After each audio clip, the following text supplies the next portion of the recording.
I don't know why I started out with that.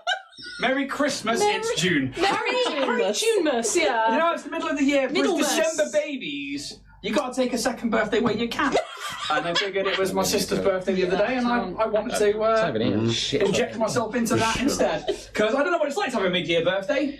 It's you're lucky. Do you know what? It's awful. Every holiday. Bollocks. Like August, it was always summer holidays. But then everyone's away on their own summer holidays. So you're like, can anyone come to my birthday? And they're like, oh, sorry, I'm in Spain. I actually agree with you. Sorry, I'm in Devon. And I'm like, oh, okay, I'll just have a birthday. You can join the shit birthday club, because mine was Christmas, so everyone's like, we're already away, we've got plans, here's a dual present, stuff like that. It's not about the game, but when you get a dual present for Christmas and birthday, it sucks. You know, compared to old July here. I hate summer. 15%. I've got great. April, this is April, because you're right after my And wife's. sometimes it lands on Easter Day, and that's great, because you get chocolate and presents. Nice. You're in May, I know. May, I love May. 2 bank holidays and my birthday. May's fucking It's amazing. You also get the start of like the summer weather as well, which is really lovely. Whereas you get the summer weather, but like the summer weather. Do you know what? I still have a good time. Good, but as a child, no one's there. Yeah, exactly. You maybe got that one friend who hasn't gone away because they're too poor. Your wife, forever, my darling. Not poor. Like She's not poor. She's not poor. I just realised. That one poor kid, your wife. I didn't mean it like that. I'm In all so fairness, sorry for I grew up very poor, so I was the poor friend. Oh, I'm going to let that settle for a bit with moderator Fluffy, who is my wife. And I didn't realise I was going to start this with a trauma dump of birthdays, but there you go. Do you know what? It's been another week since we've done an episode, and obviously last week we came back from UK Games Expo and we dived into a fucking number-heavy mechanic that I worked out. I didn't enjoy that. No. I didn't enjoy that one bit. I like the narrative of what we did with the vehicle combat, but I think this is the first time I found in this system that's not for me. Yeah. I prefer Starship combat when it comes to vehicle combat versus this kind of combat. Yeah, and I found that we were saying briefly earlier, and I didn't want to dive too much into it because I knew I wanted to chat about it now, that I think it's designed for one-on-one vehicle combat. Yeah. But that's never going to narratively be the case. You're going to usually end up with like more police cruisers joining in, or there being... Imagine doing like a whole race of this. It's just not. I'd rather do Starship Combat as a race, or do it narratively and do it based on dice rolls and do our own thing. And I realised by the end of the episode, all I wanted to do was finish and go to bed, because I was like, I'm done. I got to the point where I was like, I can't be bothered to work out the plus, the minuses. Like, if it's a 20, it fucking hits. If not, let's just keep fucking going. Let's plough through until Christmas and fucking. Which is probably why I'm thinking of Christmas birthdays. And it also detracted from the fact that I knew I wanted to get somewhere narratively, and I forgot to leave it on a cliffhanger. Ooh. I mean, hey, we're being blasted by a solar rays and we're hiding in the one piece of shade. I mean, you are. That's tense. But there was supposed to be a proper cliffhanger. Ooh. So I'm going to start the episode. We're starting with the cliffing. We're starting with clipping. And so I'll leave that. I'll leave that ruminating like an old fart for 5-10 minutes. And for podcast listeners, we are down at James tonight. Unfortunately, it's just one of those things, we're humans, we have schedules and other things that we have to take part in. But I'm going to hand over to me for... I have no idea how tempted I am to try and impersonate. Right, do I do what I have planned, or do I just improv Ian? If the hat suits you, I'll give you that. I am vibing with the hat. I thought, it'd be really funny, but I'm actually gender. It's doing things for me.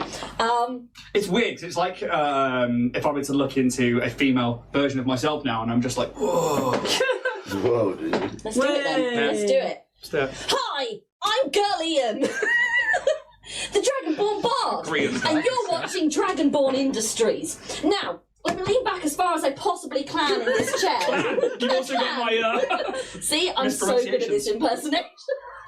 Now, here on the stream, we are so lucky, honoured, joyed to have the wonderful and incredible Richard from Warrior Prince 3D. Richard, unfortunately, at the moment, has had a little bit of a whoopsie. He's hurt his arm. He's not doing so good on that. So we're really hoping that you can go and show him some love this week. He has got some pre-printed things, really high quality 3D prints that you can go and find, not on www.warriorprince3d.etsy.com, because it's closed. It's closed. No, more. you can't. He's on holiday. What you can do is head on over to @WarriorPrince3D, and you can slide into his DMs, have a look at the stuff he's got on sale at the moment, and he'll ship it out to you because he's great. If there's nothing you kind of fancy that's pre-printed, what you can do is go over to his Ko-fi, buy him a coffee. Why buy him a coffee, Jack? You're not. I do call him enough. So yeah, I guess that's it from me. Back to Boyan, I guess. That is so spot on. Like, I jab at things and I stab with my voice. That's so perfect. And I'm I not thought you started to panic, but you pull it off. Yeah. They fucking nailed it. That was so good. I didn't know that was in there. Thank you, me, for being such an inspiration. So. Oh fuck! Nailed it. I don't know where to go with that. Good job at things. No, thank you so much to Steph, to me, and to Richard at Warrior Prince 3D. Please go check them out. Also check out Roll and Play Press. You can use our affiliate code Dragonborn 10 to get 10% off your books at checkout. I'm gonna Make yourself conscious now, no? Yeah, I'm gonna not be able to not do that now.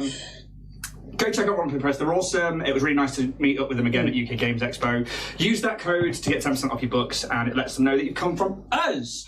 Also, let's throw over to Jack to talk about merch. So if you want to show your support for us and our stream, then you can get something physical for a little bit of money over at dragonbornindustries.com. You find stuff like the lovely mugs that we have here. We have some t-shirts, such as the Live Love Joe, the Honours one for Bloodbuck, and there's a few other things on there. I'm sure you can go and check it out. So please consider it if you'd like something for your money, but also show support for us. Go to Dragonborn Industries. I really want to do the next Halloween episode where we just dress up as each other. Oh my god, and I don't know if it's like a safe thing to do, but also like fucking hilarious, because you've got the outfit now, me. Yeah. You just basically turn up in black with a hat on. Yeah. Sorted. Oh, we'd have to grow such a mustache for you. Yeah. Like, your mustache is I beautiful. actually, I genuinely have to consciously not buy particular clothes because I know Jack has them. He's got very good taste, by the way. So, you too, buddy. You too. Thanks, man. I like Hallmark I've seen one of jacket. those, I'm like, Kids. Kids. I think we just have to draw from a hat, and then it's all completely random. Yeah. Let's talk about Twitch. Absolutely mental. Yeah, it's where it's like, where's it also like, I don't want to like encroach on anyone's self-consciousness either, because like I think you have to be able to Laugh at yourself. yeah, basically, and go, yeah, that is me. Yeah, and that was me. That was like, oh shit, yeah, that is definitely From me. From a place of love, Even from a place of hate, that was funny. I don't care. Get drunk and do it. Oh my god. Steph drunk. Drunken stream. Yeah, no. That would be. We should not do that. No. Also on Twitch, you can sign up. You can subscribe using YouTube. Oh, fucking lost it. Do you want me to try it? Yeah, Jack, tell them about Twitch. Twitch, yeah. So, if you subscribe to Amazon Prime, you can link your Amazon Prime account to Twitch, which allows you to sub to any channel of your choice once a month for free. And if you're here, you may as well use it here. And it helps support us, helps us know that you like us and you like our stream. And it just helps bump their numbers up. So, if you could consider doing so, that'd be awesome. Also, lets other people know that you like it. Yes. Because that's sometimes somebody will see a review and go, oh, I'll give that a go. And that could massively help us out. Yes. YouTube, which is what threw me because I read the word, Indeed. went to say Twitch Prime and went YouTube, because apparently I can't separate words That's out fine, mate. today. That's fine. We have YouTube, we are past 1,000 subscribers and we are doing a giveaway. So far we have the dice tower and the potion sets, but we actually have been donated a few other things that I can't say until they're here, but I let you know and I'll let the rest of you know afterwards. But there's three other companies that have donated things to the draw, so I'll be releasing those this week and they'll be added to the prize pool. It'll be one big bundle and we're hoping a few more people will be donating as well. Please go to YouTube, subscribe up, check out that video. It's right at the top of our homepage, and you can, just by liking, subscribing and commenting on that video, be in with a chance of winning all of that awesome stuff. Lastly, I would like to mention the Crit Awards once more. Steph here has been nominated and is now a finalist in the Crit Awards for Best Player in a Paizo stream, of which this actual play of Starfinder is. So please go across to critawards.org. It's a small form to fill out, and you get a nice little badge at the end. You get to put on your social media that says, I voted in the Crit Awards. Please go vote for Steph here, and also while you're there, vote for Joe Treff for Best Paizo GM for the Alberon Starfinder stream, because they're our friends, and we love them dearly. Otherwise, if there's nothing else from everybody here, Jack, Ian, Alex Townsend, nothing? We're going to take a moment to jump into the intro, because I don't know where I'm going with this.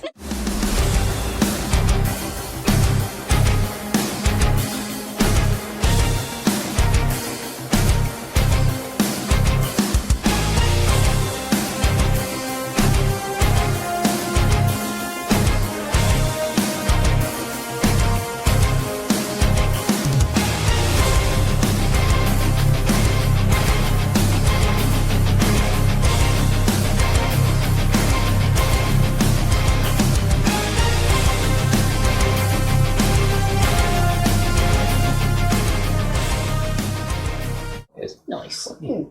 After being identified and targeted by a Strix patrol, the crew managed to stave off 3 more Sandfly patrol vehicles and crews as they hijack one of the Sandfly vehicles and TJ's new Enocycle and hightail it across the desert towards what they think is a marker for Keydal and the coordinates found for the grave of Kaz Umbra.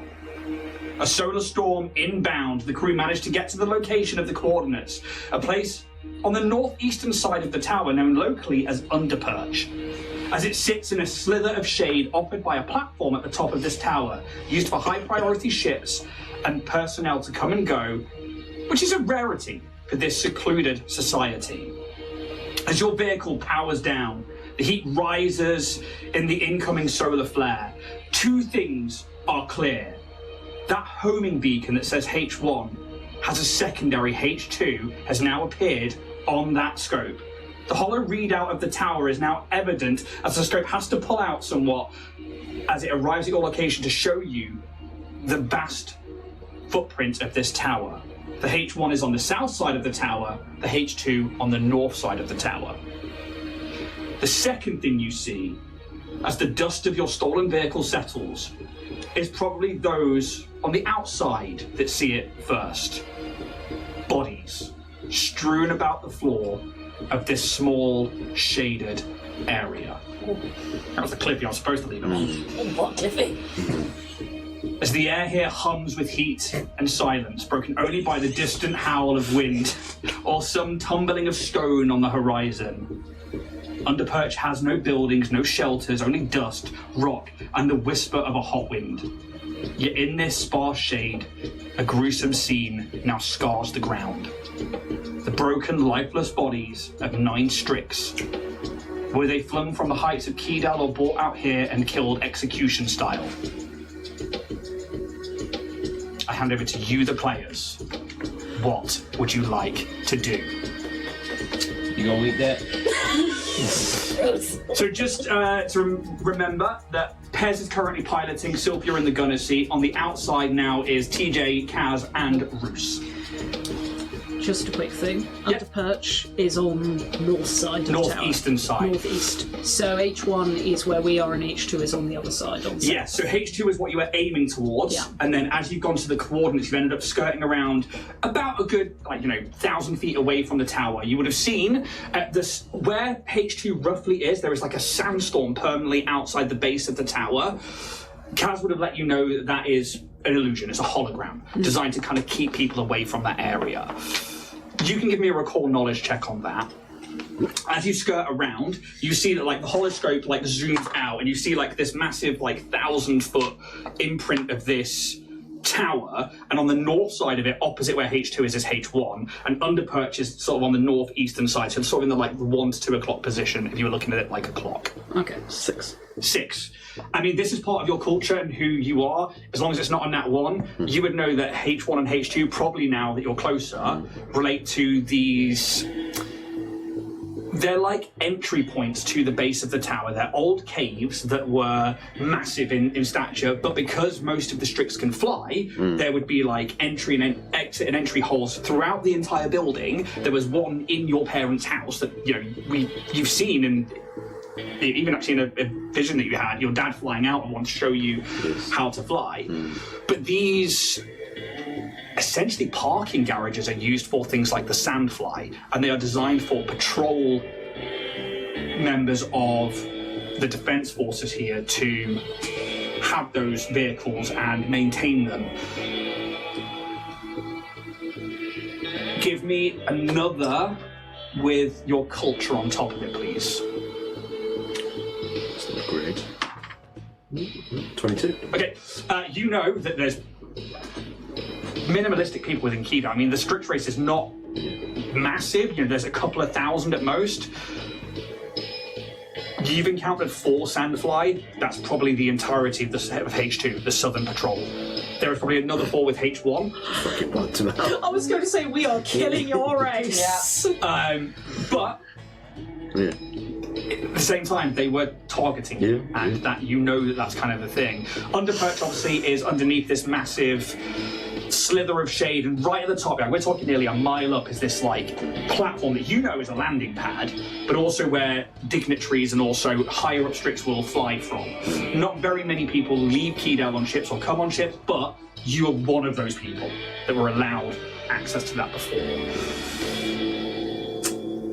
We do have an access code from one of the ships that we found low. If on the outside, because my scanner has 10 times magnification, can I kind of zoom in on the bodies and see if I can ascertain anything about maybe who they are or how they died? Of course you can. Perfunctory. So give me a perception check, please, and then depending on that will determine the DC of a medicine check. Shitty. 18. 18 perception, yeah? Yeah. Definitely 9 bodies. Let me just find what Underperch. All Kaz. Well, this is what you definitely get. Clones? They are not Orcas. They're all different people. You? One of them. Give me a medicine check on top of that. Sure. You want an 18 on perception. Yeah. Times 10 on the scanner. It's quite a high DC. Yeah. Fucking cool dice tray. I've only just noticed that. From Mythical Studio. Awesome. Buy now. Buy. Bye. Corporate chill. But what? 7. Have a good old look if you like. Can I have a good old roll? Yeah, go on. Oh, it's a 4. 15. Yeah, you're not going to be able to tell from here. No. But what you do see is that there are these 9 bodies, sort of broken, lifeless. They are in erratic shapes, so very broken. Like a fool. Maybe.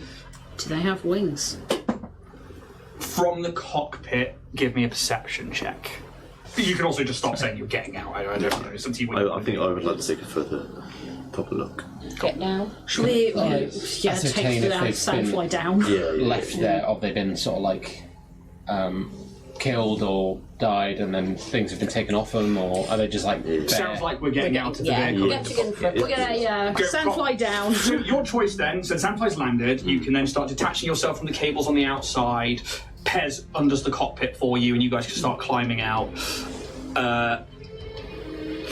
Pez goes straight to Bear and starts tinkering them underneath the ship, and that's them done. You can choose to make perception checks, which is like investigating the bodies, or medicine checks to see how they've died. I will tell you now, they have no wings. And It's a long way down. 17. 17 perception for Ruth.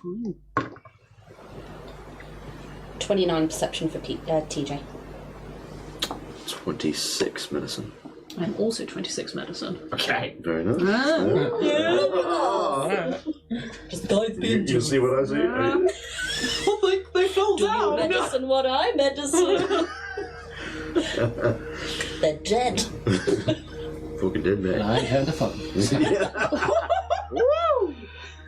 So Give the wings. At the base of Keydale, where this monolithic tower meets the scorched, cracked ground of Verces, lies this desolate, wind-scorched expanse known grimly as Underperch. It hugs the northern towers, the tower's northern face, where, for a handful of hours during the eternal day here, the immense spire casts a narrow slither of shade. This thin line of relative coolness fosters the only visible signs of life in this area. Clusters of hardy sun-leathered desert flora with thick, pale leaves and roots that claw deep into the stone for any kind of moisture. These lifeless bodies, the 9 Strix, their wings, iconic limbs of Strix pride, tradition and identity have been ripped savagely from their backs, leaving jagged wounds as you turn them over, bloodstains on their clothes and the stones on which these bodies lie. The wings themselves are not here, not next to the bodies, and the bodies are all of varying age, and they all wear different garb. Ceremonial robes torn, armoured uniforms broken and twisted. Even one of these people in like a plain tunic of maybe like a bureaucrat, and I think it's Kaz you would notice that like these people are of import. Each corpse was clearly tossed from the tower, not with care or subtlety. Some landed in twisted heaps, others broke cleanly on the rocks. In death, they faced the tower as if bearing silent witness to its fall from honour. Their blood has baked into the stone, seeping into the cracks, a red sigiled warning for all who pass that something sacred has been broken. There are no discerning items on them. There are no data pads. There are no weapons. There's no the armor that's left on them is clearly minimalistic, like part of they were getting dressed or part of, you know, comfortable wearings. And they are broken. Legs twisted to one side, arms, like heads caved in. These guys fell that mile. Is there anyone here that's recognisable, maybe to me? Give me a recall knowledge, including your culture. Okay. Go on, boy. No one. You called it. He's a witch. Oh. You gotta look down the camera and go, I'm a witch. Is this the same set as last week? Do you want me to recharge him? Go on. Oh god, he's falling for it. It worked It last fucking time. worked last time. Fuck off. It was only one time use, but... But still, it worked. Definitely not, but I don't think that you've ever had access to... I don't, you were never, like, taken to anybody higher up. You were solely dealt with your team, with the architect. You never really saw the architect's face. But the bodies don't look like the architect. There are varying ages, you know, this bureaucratic one looks like they were, you know, 60s, 70s, which for a Strix is very old. And that, again, that ripping of the wings, that for you, like, I think in your mind, there's like It's an execution. Oh, yeah, but not even like taking out the back and shot in the head. These guys were thrown from the tower with hate. You made a display of. Maybe, yeah. Kaz, is this something normal within your people's ritual or anything? Not classically. No. I Not feel like this. classic. How do you mean not classic? Well, Strix are. They're pretty hard on themselves. And that- Really? Honestly, yes, I know. Oh, wow. Such a shock, I'm sure. Oh, shock Pikachu face. But this is another level, I think. This is fucked up. Yeah. So we regurgitate our food to feed our young. Indeed. And I I still think can't get over that. But yeah, it's. You think this is a political change or? I think so. I think there's been a takeover. Clearly, some of these people are important. Indeed. How recently deceased are the bodies? But yeah. You rolled a medicine check before, didn't you? I did. It wasn't very high. It was from above. Oh, was it your last one perception check? My last one was perception. You have to give me a medicine Yeah. check. We rolled 26. Yeah, okay, I'll give you that one. Plus. Yeah. 22 on medicine. Yeah. 4 or 5 days, you think, with the baking sun, with the slither of shade that it's in, they're definitely like dehydrated and that Like baked bleached. blood. Yeah. Like, Bleach cadavers. they all came down at a similar time, or this is, say, a week later, No. and then a week later. This is all at the same time. This that is all they're- at the same time. It's reeking of upheaval Reeks are right. with what's happening at Skydock, with this. I don't know if those two things are It's a connected. Any bloody particular, coincidence if it isn't. any particular faction or anything? I mean, I take it the towers are housing, or It's what everything, happens isn't in it? the tower? I mean, it's everything that the Strix are. It is our lifestyle. It's where we live. It's where we work. It's where we do what little politics we do. All of it. Everything. Any particular political faction you can think of that may want to make a statement? What that might take over the tower, you mean, or Do this?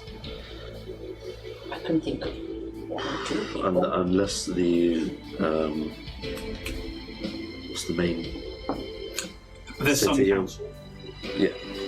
Unless the Sun Council have decided to take up arms against Kidel and Give me a core knowledge check. 7. Heart wasn't in it. It wasn't in it. Come on, give them here. Okay. For one more chance. One more. You just got to give them a bit of belief. Considering I'm always the one who rolls just- low, can I they touch it can't as well? roll lower. I'm going to touch it. Go on. Sacred wanna Alex touch it. touch. Thank you. Yeah, no, I'm not gonna. Yeah. I need to roll it. Alright, come on. No. Given touched. everything that we know about what's been happening here recently, that a certain CEO is on this planet, that this architect has been causing somewhat of his own ruckus, is it bold to assume that perhaps this is something of his blueprint? He has a militia in your crew. There's many possibilities here. I thought, at least, that Kidel was, it was essentially a fortress. You know, if it's our entire population of Strix, we're going to keep that place fortified, and we had. So, someone with clearly some power outside, some serious power on the outside, or has things on the inside, like my team, that kind of thing. There is multiple possibilities here. Is there a way... No data pads or anything like No, they've been strict clear of anything of note or worth. The only real telling difference, apart from obviously their biological makeup, is the fact that they're wearing these different things. Like one is clearly in like robes, another one is in what looks like ceremonial base plate armor, another one is in like science. Science kind of like lab backgrounds. coats. Yeah. I think the fact that these unfortunate members of my race have been executed reeks of something on the inside. And there's 9. And I think Strix are involved. Can I use my TJ's Guide to the Galaxy book to find out anything about how the council is generally structured in Strix culture? That's going to be a tough one. It is doable, but it's probably the highest DC I've ever put into this game so far. That's fair. Simply because it is such a secluded Yeah. species. However, that's not saying that members of the species haven't left Kidel. In fact, some have left looking for... Sure. I mean, Kaz will tell you that, like, it's a secular society, and they sort of look down on the Vethrani for, like, supporting individualism, and the Shirin for breaking away from a hive mind and having individualism. So when you leave, you leave. We came from the same bloody place. Right, let's It's try. not too dissimilar. Cocked. Ooh. That's a big fucking dice. Better. Oh, it is. 18 plus 1 plus 4. 35. Nah. Kaz, out of interest, I don't even know if you can make the roll, but... Yeah, how many Strix are there? a few thousand or so. So you are a rare race, what one might say. We're not one for expanding.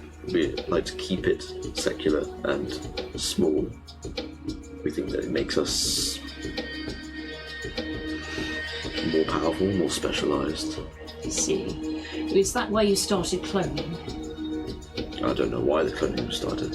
I mean, I'm just a subject to it. I assume at some point you're going to suffer a genetic bottleneck. Cloning would help, particularly if there's only a couple of thousand of you and you're not on the most hospitable of planets. No, No but we offence. I can't say anything. we treat ourselves as the at the top of technological advancement, especially cybernetics. And so say the architect may have this complex that they are the best of you and therefore would clone oneself to be the best of the best reproduced multiple times. I mean, That's going to go straight themselves to the his head. architect, so Yeah, quite. Yeah, literally. and me and my team, bred to be elite soldiers. Ones that can infiltrate and destroy from the inside. Actually, you never did. But were you built to infiltrate this side? Oh, we never had any missions on the inside, of course not. But from what your lovely lady friend said, they never really infiltrated the other side either. Apart from a little reconnaissance. Yeah, I was going to say, give me a reconnaissance on that, but actually you got it. Yeah, they did make it to Approach Day and they did infiltrate Drow society, but they were called back from that mission, which they were not expecting. Do you think we have to head in? I think so. We can't know much outside the tower. No, and it's quite warm. Should we enter that ping? Is that where we're going? Or are we Head to the going? ping? So I think as you look around Underperch, you see these bodies. Near the edge of Underperch, meagre shade, slightly removed from this grisly cluster of broken Strix, lies a small depression in the ground. I think you would know that to be a hand-dug grave. A modest nod to a creature showing a modicum of respect in this harsh environment. Cool. So it's just an unmarked sort of grave. Just... Well, not necessarily. You see at its head a single flower, a desert rose, hardy, thick-petaled, and dust-streaked with colours dulled by the heat, but still faintly vibrant. The rose petals are a red tinged with orange, like the sky before a sandstorm. Its stem twists with a stubborn elegance. Sharp thorns bristle defiantly along its sides. The rose is not native to this precise patch of dust and stone. Someone planted it here, fought to keep it alive in this unforgiving place. Probably no one in particular. Of course. Just another schmuck out in the desert. How do you want to go about this? I mean, Is it I on don't your really rock? hold any love for this. I mean, with the flower. It would be weird if you did, Cass. Well, exactly. I mean, it's quite literally me, supposedly. Yeah. We Cass can to leave it if the you Kazanin. want. No, I think we need to. Well, Do you need to see it? I can dig it up if I need to. We can. Yeah. We'll all pitch in. Okay. You don't do this alone. Not this. Thank you. But if you need your space, you just tell us to fuck off and we'll do it. It depends what I find in there, but I'm not going to know until we start digging. So, Alright. The dirt is coarse, mixed with fragments of stone and the brittle roots of long-dead plants, but the grave has been shaped deliberately. Its sides are rough, clawed out by hand or a crude tool, the sort of work done in haste, but not without reverence. Around the base of this rose, the ground has been carefully packed and darkened, as though someone had returned more than once to water it. No small sacrifice in a place where every drop counts. A single, small, smooth, fist-sized depression in the solidified top sand, just below where the roses stands, is the only marker on this grave. No marker names the grave, no ritual glyphs or digital tags. The presence of the rose and this smooth, hollow depression, sort of this size. This was not well, the grave's orientation as well, I guess I should mention first, is facing away from the tower speaks volumes. This was not a burial of state. It was an act of quiet rebellion.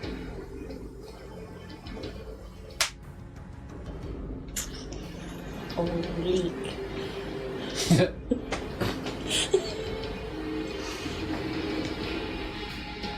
Or deep personal grief. Perhaps one or two strix still loyal to the old ways slipped away in the night to grant a friend or family member some sliver of dignity. Fuck! Oh,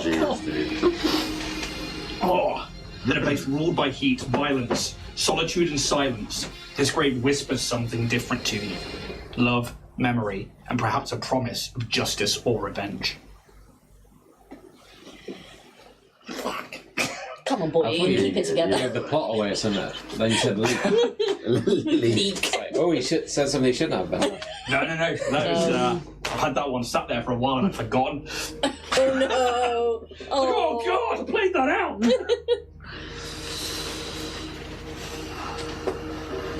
what do you want to do? I don't think we're going to find much else out here. What I mean, go inside. Yeah, the practical side of me just wants to see what actually is there. You know, it's... And you can turn away at any point. I think I'm okay. Okay. I'm not. That's it. Fucking hell. I don't get it. Oh, be sensitive, Aubrey. Guys, right? I don't know what to really feel about this. You know, because I've spent so many years away from my parents. So a couple of years away from Lena and Rag and Zek and Zara. It's just strange. It's... Emotions have always been difficult for me. No, I'm sorry, no. Oh my god. As you well know, all but of you. You know, I've said it before and I'll say it again, Kaz, you've come an awfully long way from when we first met some weeks ago. Some weeks.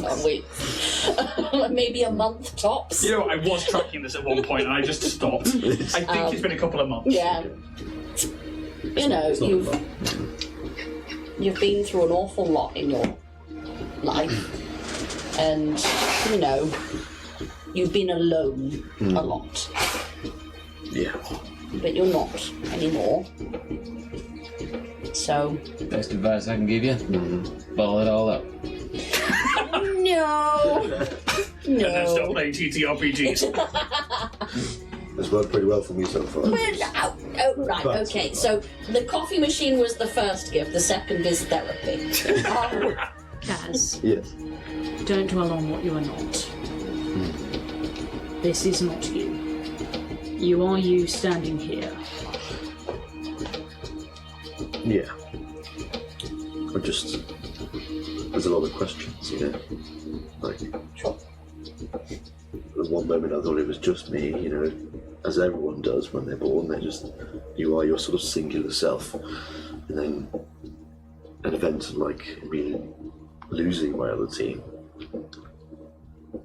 I thought that was it.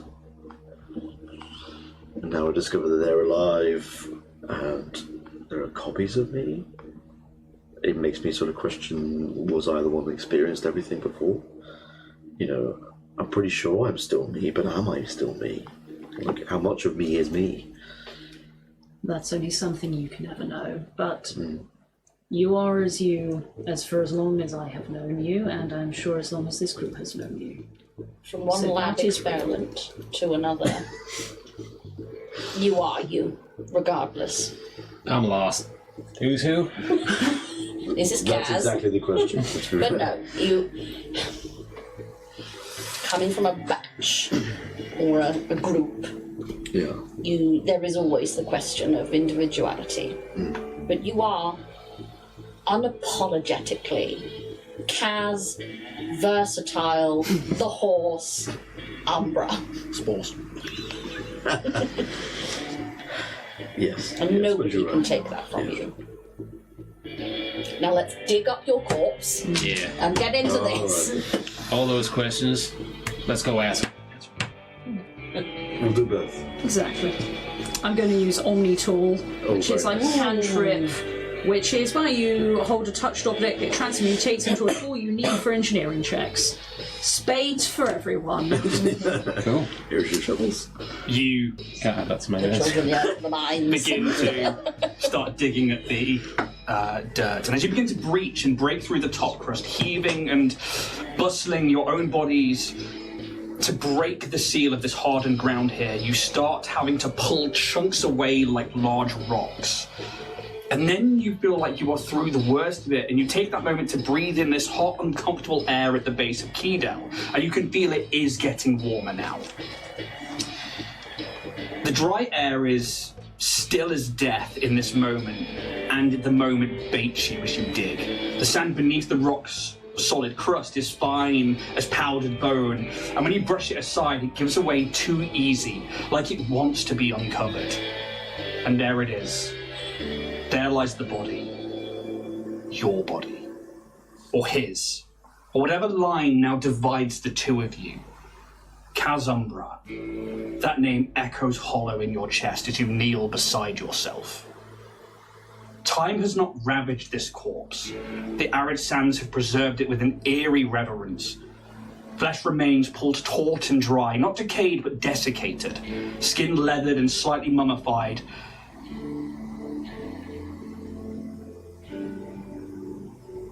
Save for places where wind and time have maybe bleached, or the sands have caused you to bleach slightly. The face is unmistakably younger, perhaps by a few years. The angles smoother, less worn by guilt and war, but still you. The curve of the jaw, the way the mouth rests, closed but not peaceful. As if Kaz had died, holding something in. A truth, a scream, a secret. You begin to turn the body over, and you see where both wings are missing. Not torn, not burned, but removed. The place it would have joined the shoulders is sealed with surgical precision. Sutures, tidy, almost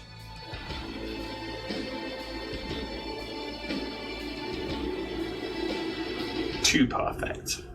There's no blood, no sign of violence. Just the cruel symmetry of removal, as if someone had taken a part of you and left everything else behind. It's not just a body buried in the earth beneath this tower that you swore to protect. It's a reminder, a vision of yourself who came too close to the edge and didn't make it back. How many steps are left before you follow? Certainly me, alright. Yeah, look at that jawline. Crazy. Yeah. What a handsome fella. Yes, Kaz, yes! Self-worth. See it as another chance that you've been given. I mean, everybody can give me a medicine check. It's a very low DC. Oh. 31. Natural 20 for 29. 21. 23. Those sutures are still there. That body was sewn up just after the wings were taken. They've not decayed, they've not gone anywhere, which means that those wings were surgically taken. Yours weren't. Mine weren't. Jagged scars on your back. Tell a different story to the kind one this body saw. Yeah. I think they clearly lied to my parents. Yes. Yeah. They were shown a body Smart. and told a lie. To sort of hail me as some sort of, I did good for the Strix people, you know, but died in his service, as it were. Which, in a weird way, has its own kindness, but has this deception behind it, which kind of stains it. I wonder if they knew. Seeing as My they parents. left. I wonder if some part of them I don't think they believed whoever told this lie. Not to sort of be wanting to desecrate a grave again, but I think we've already done it here. well, yes, but should we check for anything about the body? Any clues Can or I investigate my own body? Messages or like just trinkets or whatever that's been maybe left here. Yeah. Perception or medicine, depending on what you want to do.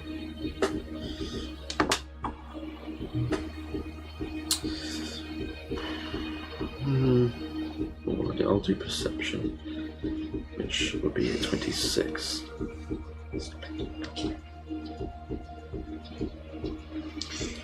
I mean, you're wearing like these skin tight,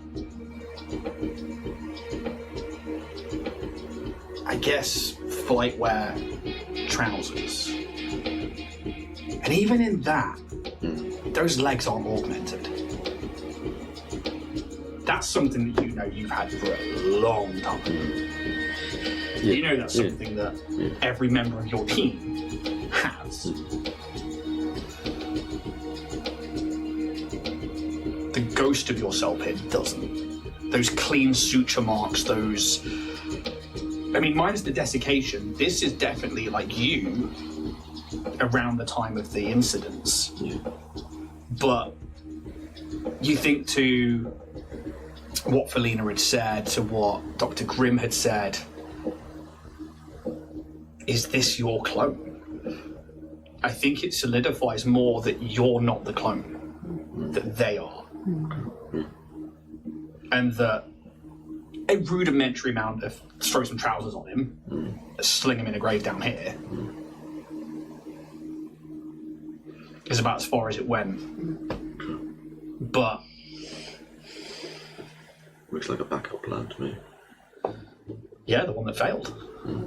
When you think about what was told to you by Dr. Grimm about how that transponder, they wanted to know why it didn't go off on you, and they thought maybe you'd taken some kind of particular energy or something, and actually the truth is that you just didn't die.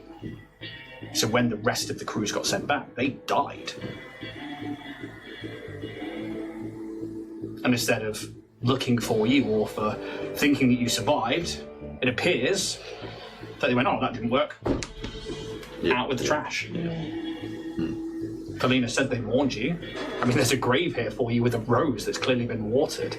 That depression that was in the topsoil, same sort of size as that rock you found with Here Lies Kazumbra. Possibly removed and hidden for you somewhere else. Because they knew you were coming. Out of interest, why make you the story? Not to diminish you or anything, but I am. Look at those cheekbones. But it does rather seem that your other self has been used for propaganda of some description.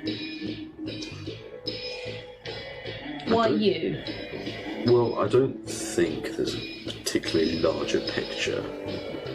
I think It was convenient. it was convenient that they added a copy of me, and they needed to tell a lie to my parents, who were quite involved in a lot of things, so that they would not... Cancelled, didn't she? Almost. So that they would not think that they were being lied to or shady things were going on. I see. I think that's all this is. I'm not sure I'm being used as a... oh, everything's all great to all the strings. I think it's small and contained. I will say, even then, when you think back to the things that Felina said during your dinner date, it was about 6 months after your death that they were taken, not knowingly, to your parents' place because they think that your parents had asked questions or something, and the architect went there themselves to tell them. Yeah. But not till 6 months after, and they started asking where you were. They were trying to be the good guys, or appear to be the good guys. Close the chapter. Yeah, because they didn't want the grief. Shall we close this chapter? I'm assuming you didn't find anything. No. I don't think there's anything else really here. Can I actually check if, like, does this body actually have, like, organs, or was it actually alive? You know, or was it just like... We cut him open. Well, from a medicine check, you know, I can feel around in the body and just kind of see, like... I mean, it's pretty desiccated. You could probably just peel some skin away like a dried orange and get... Oh, it's going to be so crispy. Hey guys! I'm been for the Chris Cats! Oh my god, I thought you were going to be Sid for a second. Oh no, I threw my D4. I got so dear. excited about that. I mean... I'll find it later. I just want to see if it's like... Yeah, give me a medicine check. Yeah. 30. Yeah, there's definitely organs. This is definitely a body, and it is, you know, it would have been a working body. Can I see how they were killed? I think with a 30, what you see is that, like, there's no wounds, there's no, like, physical, like, stab wounds, there's no, and it's hard to tell with this, but you're looking at, like, the skull, you're looking at the heart, you're looking at those main kill spots, you're, like, tracking the arms, and you see that there are, like, probably, and this is where I don't know, like, a 6-month-old corpse that's been in the sand if there's a bruise left from a fucking cannula. But I think you would see, like, there are puncture wounds, like, needles would be on their arms, and the backs of their hands, and possibly the sides of the neck. But that looks pretty... It's very neat and very symmetrical, very, you know, attaching to organs. And you think of, like, sensors and maybe something like tracking a body or maybe keeping a body alive. Yeah. We're in a tank. Never lived. Yeah. Could be like all the bodies in Nimbus Times. Yeah. Entirely plausible if they've been working together for an extended period. That some of that technology might have been shared. I think you feel that this is a body. With the other ones, it seemed very real, but then you've been told about these, like, extending bones and these carbon alloys that, like, push the skin and make it look different. But those bodies didn't decay. They were definitely synth bodies, but made to look very realistic. This is a real organic body. This is legit. Yeah. Yeah. I'm happy to cover this back up. What's the plan? Where from here? Before we go anywhere, I want to leave something here, just in case someone... like Kaz was here. I want to essentially, like... Because I'm assuming I've probably still got that sort of transponder. Yeah. Can I put something on it so that if someone were to look at it, they can read an encrypted message? So it's a burst transmitter. It just pings out like it's almost like an old radio frequency that, like, bursts every sort of 6 to 18 seconds. So it's not one that you can, like, encode something onto. It's just like a beacon that's kind of a here I am. And maybe at a push you could probably send like old kind of Morse code, like... Can I jimmy something up from any maybe spare parts from the Sandfly that we have nearby, just to create a little, just something that has the ability to contain a message easily digitally? Yeah. I'm not even going to make you do an engineering check. Pez would probably help you with that. Yeah, I mean, like, he's got enough kit on him, and exactly. I'll put something sort of together. 80085. Whoa! And I think I'll just kind of, like, leave it sort of poked into the sand, so it's just kind of poking out, ready for anyone to, like, just kind of immediately see. Yeah. And the message is just going to say, "Here lies a lie." That's cool. Squad. I'm gonna hand you one of the water canteens from the water to the big pile of Oasis water. Ours, if you want to water it. May as well. I'm here. I mean, were you careful with the ropes? Because, I mean, it is, like, directly over where the head of the grave would have been, or were you, like, fucking hoy it out? And I think I would have seen that someone has clearly looked after it in some way. Yes. If we can retcon that for sure. Yeah. No, you didn't say it. So your character hoyed it against the wall. I hate Rose's blood. I like petunias. clearly don't fucking know me, do they? Just as a housekeeping point, for when Kaz has been doing this, I'm going to reload my Ring of Whispers. So my names are Nimbusdine, Felina, Kazumbra, the Architect, and I'm going to keep Dr. Joanne Fields in there. Has anyone got any batteries? Yes! I do, I think. Wait, I gave one to Pez. I think I've got another I one. would gladly take 2, that'd be great, but if I can only get 1... I have 2 high-capacity batteries I'm not Do you using. need No, because I'm all in small arm now. Wait, I need one of them. I can give you one of them. I'll take 1 at Yeah. least. I got a defibrillator. I'm sure you can get Pez to. A defibrillator? Well, it's got like a charge now, like battery charge. Pez can, take all the. I have batteries for my gun, Yeah. but If you're running low, don't worry about it. It's just I can't use one of my guns right now because I stupidly didn't buy any ammo for it. That's fine. I'll give you 3 batteries out of it. 3? I don't need that many. All right, 1 battery. One, then. that's fine. I'll take the high capacity. I was just like to take them. Are they just normal? They're standard batteries. Thank you. We should get moving. Well, I mean, is there space to move? It's still in solar flare. So you can tell it's coming. Like that heat that was rising, you know it's inbound. And I Getting think the as- sandfly get up? Or we're We've got to be wanting quick a and getting in if more we're going to do that. sneaky, the underside. Is there a way into the tower from the Underperch? not from Underperch, but you know that like From you've H- from H1 taken and like stuff. H2 is probably your clearest bet from what you remember. Like you've taken out 4 crews, and that's all that can be held within one of those. It's probably your safer bet. You could also go around to H1, which is the northern side. There's also there are the root works, but you have to dig down to get to the I think root works. H2. It's also where this one's come from. Yeah, Pointing to and the I've also sandfly, so. managed to get a clearance code, so we can at Well, least, then yes. if Let's they do happen that. to ask questions, we have a code. And I think those solar winds start picking up a little bit more, and you guys start like gearing up to get on the sandfly and move to the H2. Can you all give me a perception check, please? Pez. Pez rolled a 19. Fuck me. Nice. Good boy. 31 for Pez. Right. Got a Hang on, dirty maths. 20. 36. 25. 22. Okay. Pez and Kaz. And it's probably, Kaz, you see it first, and Pez is not long after you and would probably point out and like points up into the sky. And you can see this like, the solar flares are coming in like this like weird wave of heat and shimmer, and you can see like an orange hue to them. You've got time. Like you're still going to be able to get out of here, not a problem. Yeah. But what you see are like 2 small objects flying through the sky, like hurtling at speed. And for you guys, it's like looking into a bright sky and it's hard to see. But for you and for Pez, they are humanoid, but they have these like metal. They look like wings, and they're in this like position where they are just bombing it towards the tower. One of them seems to be trailing like a bit of smoke and flame.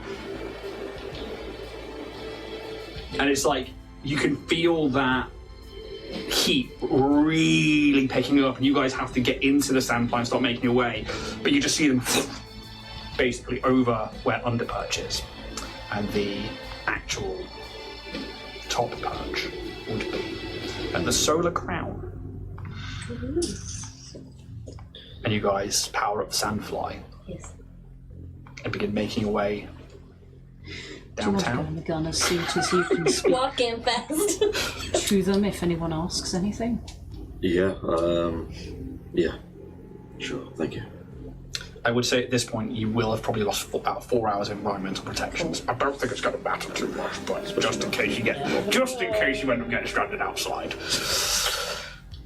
Because we will need to make a navigation and a piloting check, just to make sure you get there with speed without hitting anything along the way as you skim along. Pez obviously happy to take the pilot seat if you guys want him to. He's the best pilot, for sure.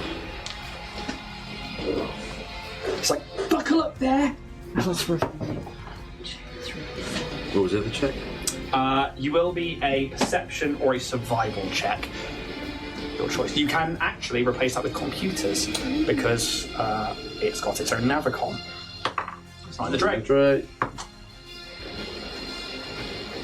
I mean, I'll probably take perception just because it's better. It's better. 30. Yeah, cool. He rolled 25. And you rolled a 30. So you guys begin just like hurtling, and you are using the navicon to like skirt around this side of the building. You start seeing on your... You're not trained on this vehicle, so I don't think you know exactly what it is, but something starts flashing red. And it's not that same thing before that was giving out a signal. This is like an alert or some kind of warning that starts going boot, boot, boot. You can give me a... Yeah, give me a computers check. Let's just see if you can work this out. Ooh, my goodness! What a wonder! Pez's computers. Oh, Pez's got a plus 19 in computers. Don't worry, he's got it. Rolled it off a 3. There you go. Better than being computers. No, 12. See, it's rolling a bit 28. better. 28. Okay. And it's as Yes. you're getting closer and closer to that like sandstorm, and Pez is like, "Hold on, guys!" to the guys on the outside, and this like this bleeping red starts going off, and it is like a targeted alert. Like something has targeted you. Brilliant. Yeah. Cool. Can we still see those figures above us? No, they as you leave an underperch, they like flew, Okay. and what you lose track of them as they seem to like fly over the actual perch itself, this landing platform at the Solar Crown. But something is targeting your vessel. What do you do? Can I figure out what is targeting us? You could give me a recall knowledge, engineering. I will give you computers as well. Your choice. Recall knowledge with culture, that would be. I would say now they have different DCs. Ooh, But the credits they came from the job. believe in it. Believe, Come on, D20. Believe. We won an 18 to 20. 19. It's better than it was Yep. at least. Fuck. Okay, God knows where that's gone. Later. Sorry, you said good little pet. So it's either Engineering. recall knowledge with Yeah. culture, engineering, or computers. I will let you choose. They will have different DCs. I'm not going to tell you which one's easiest. I'm not going to tell you which one's hardest. sure. Pez, by the way, rolled a 3 plus 19. I was going to say earlier when you were like 25 pilot, I'm like, God, he must roll low. Yeah. He did. Yeah. I think he rolled like a 6 or so. Wait, hang on. Yeah. So he's got a plus 16 in piloting. So Yeah. yeah, he rolled a 9. Cheers, buddy. 24 engineering.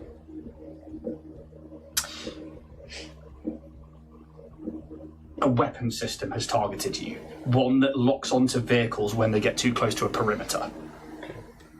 Right. Do I sort of then instinctively think that maybe this is H2? So you know you're approaching calling, like H2. calling out for like a nearby vehicle. You would assume so. Okay. Can I try and activate comms to try and for like 4 H2? Yeah. TJ?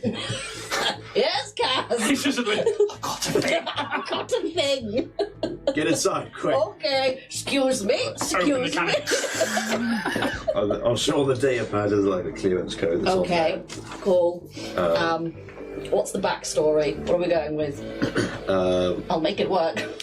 I will tell you now. Yeah. You think this is just you need to transmit the clearance code. It's not Okay. like an open com thing. Okay. It's just like Let's keep it short and sweet. Okay. They like poignance, just Okay.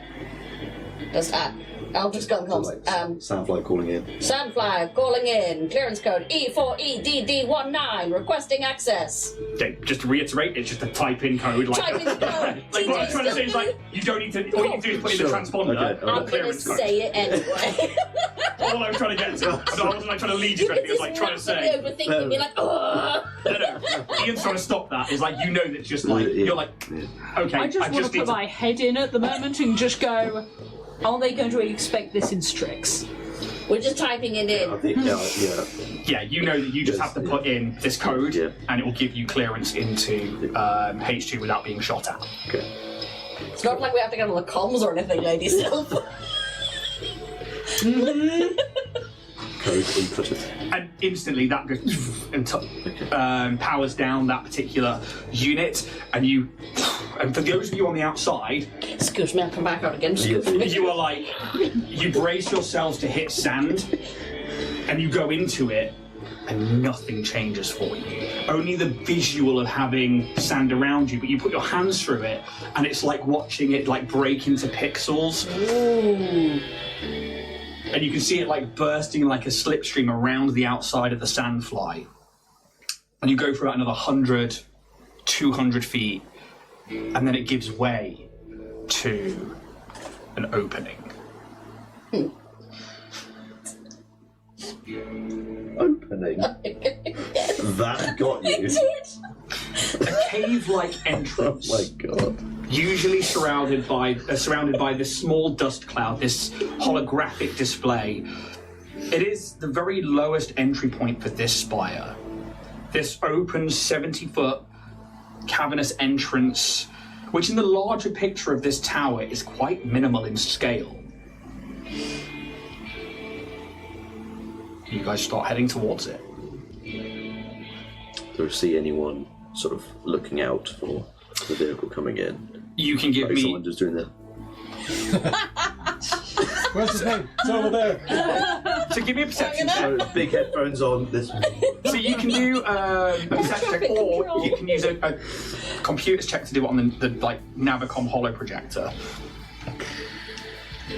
Sure, I'll do it on the computer. It's 26. Yeah. You don't see anyone.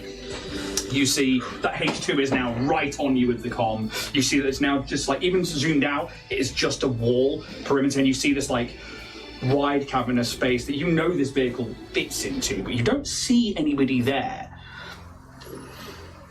Well, that's good, because you're going to see Bruce on the outside, a giant bird man. I'm just flying along. Look, you fucking slow down. Pixel sand surrounding you. I mean, like you're, you know, like geese, like join the slipstream, Oh! getting like jet fuel. Note to self, get Roos some goggles. Yeah. Pez, just try and bring us into land wherever you can. Are you wanting us to go into the cave, or do you want it to land outside?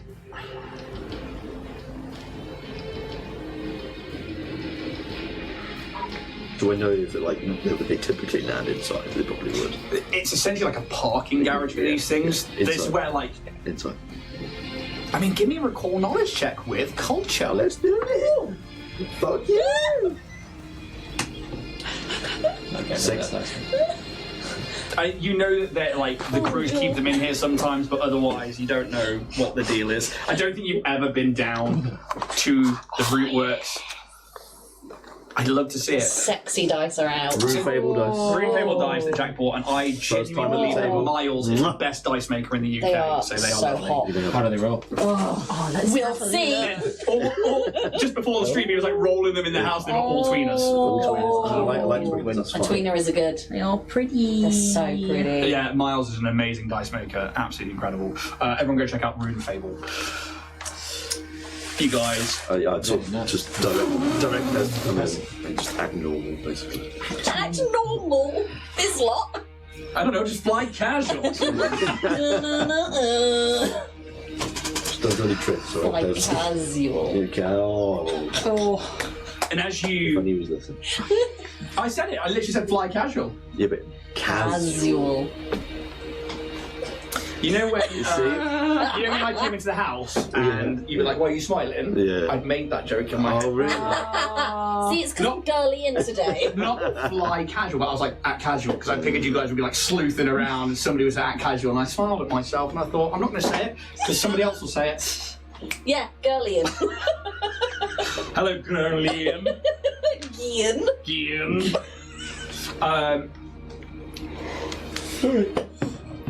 Boring, mate.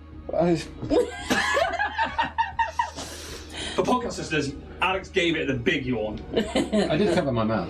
That's alright, we don't mind it. It's all right. Yeah.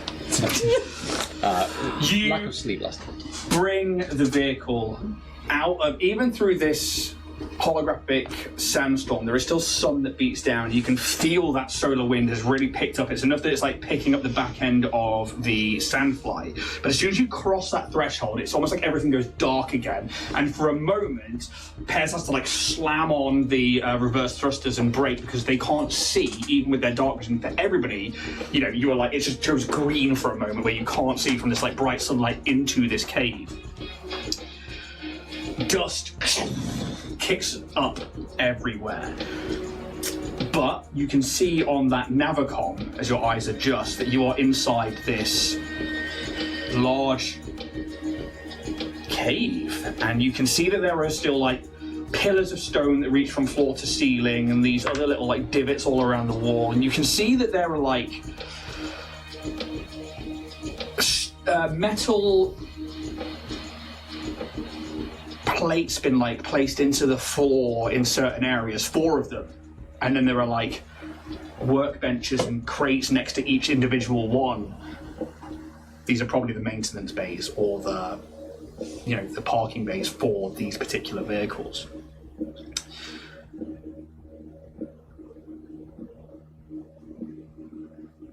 I imagine you asked Pez to set the vehicle down. Do you just place it down in the centre? Does it look like there's any designated spaces where the sandflies would have like been sort of parked up, like angularly? Yeah, sort of thing. It literally looks like it almost creates this semicircular room where there's 2 on the left, 2 on the right. These like metal grids on the floor that have clearly been like put in there for things to land on. I think one of those. Yeah.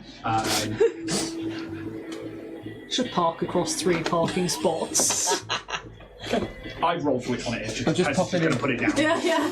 Boop, boop, boop, boop, boop. Parked. And you do, but it comes in, and it's almost like they do. Pez has to turn it around and like reverse it onto the space. You've got on the left. Yeah, plenty of Or room. you can ask him to just put it down, facing into the garage. It's up to you how you want to put it down. No, you're near the curb, Pez. Let's make it face. Slightly to the left. Flying vehicle and you're stuck in 2 dimensions. What are you doing?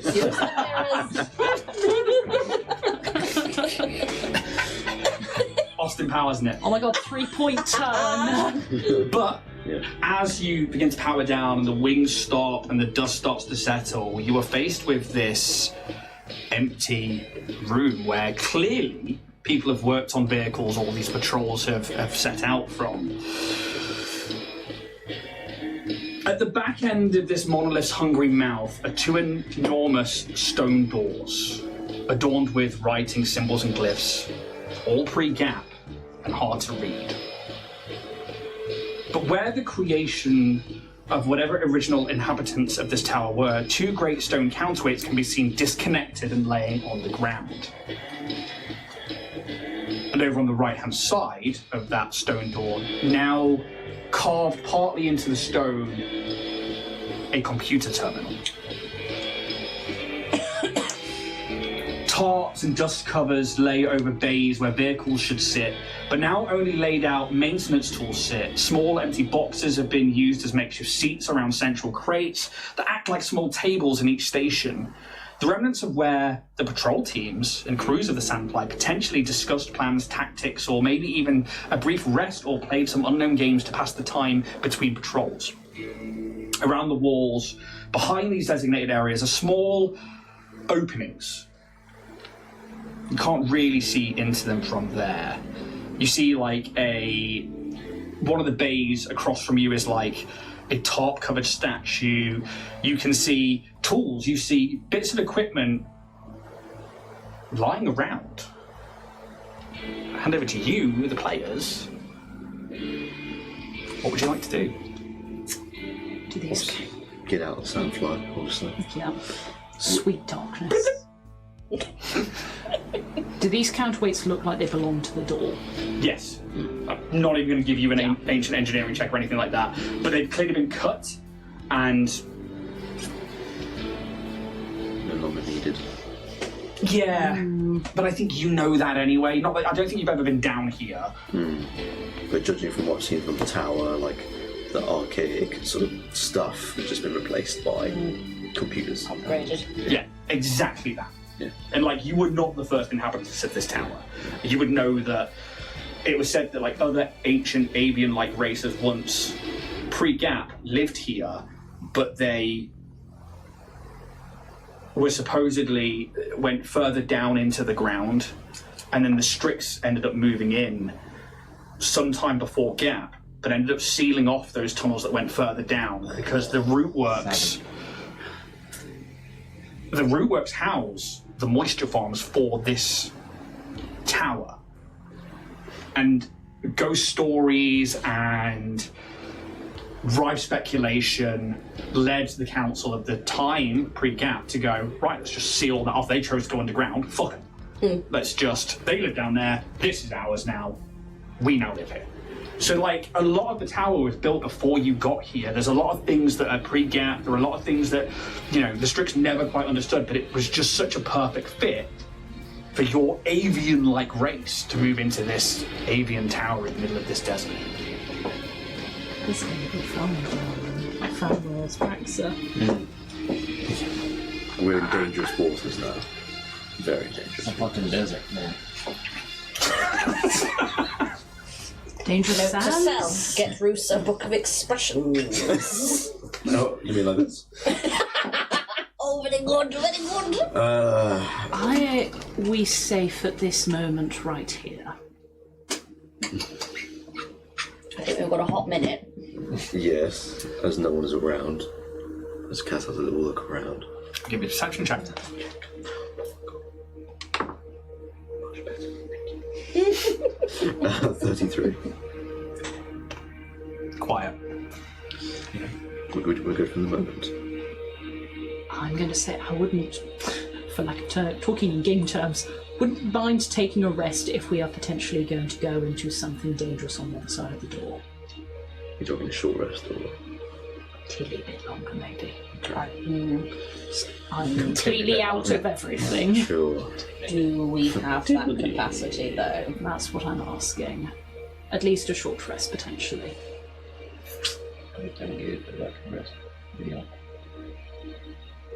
Does a short rest get you anything used at all, apart from healing up a bit? One or two of my racial traits. But not spells. Yeah, it's not spells. I don't think we're in a safe enough position to take a long rest. No. And I'm assuming you I still don't need to believe fall we are. 8 hours Yes. mechanically. It's a tough one. I know you need it. Because if we go the other side and we go straight into a fight, I'm not that useful. Yeah. Can I see if there's, in this hangar, are there any sort of like side rooms that may be used for storage? Maintenance. So, I mean, just like maybe even particularly ones that just haven't been used for a long time. It's not Yeah. accessed much. what was the last perception check you rolled? 33. Want to stick with that or you want to roll again? I'll still Yeah. So, I mean, you know that you saw that behind each one of these sort of like semicircular bays, there is like holes in the cavern wall. Obviously, like the main entrance is completely open to the elements, and you can see that solar storm starting to like buff the outside, but the tower does offer the protection from it, and the shade gives you the coolness here. There are these like openings, 4 of them, behind each bay. You're not sure what that's for, but then you look to like the tops, you see that like those areas, there's like a workbench between each station. So there's like 2 at the front and then 2 slightly in at the back as if it was like semicircular. There's a workbench between each of those. Over on the one opposite from you, there's like a statue or something covered in a tarp that's next to that workbench. There are still 2 what look like cave entrances, like, you know, 8 foot by 8 foot holes in the wall at ground level, and 2 behind you as well. I mean, it's possible. I don't particularly need a rest myself, so I can stay on watch. If we want to push on, we can. My concern is that they know that we've arrived. They were on the lookout for us. And I don't know how long it'll be before it gets back to base camp that we evaded termination? And will they be on higher alert? Is now the opportunity to try and breach while we have a moment? Just put it out there. Again, my argument is we've just come from 3 fights back to back. If we go straight into another... We've no guarantee, but we've also no guarantee that no one's going to come back here. I know. I'm just putting it out as a... It might be a bit time Why don't we sensitive. fight each other? Ooh. TJ instantly dies. I get your argument, and I do agree. It's not an argument by itself, it's a positation. I am also putting my aim forward. That's all we're doing, babe. They're just having a chat as a democracy. We can push forwards if you want.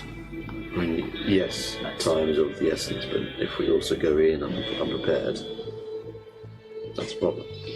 Well, how about we take a short rest, see what we can get away with, keep on alert, keep hidden, and we'll go from there. I mean, is there anything useful here? And that computer terminal looks like it might be an interesting thing to look at. Yeah. It might just be something to open the door. Just get in. You never know. Have a little look-see. WWWD. What would Ren do?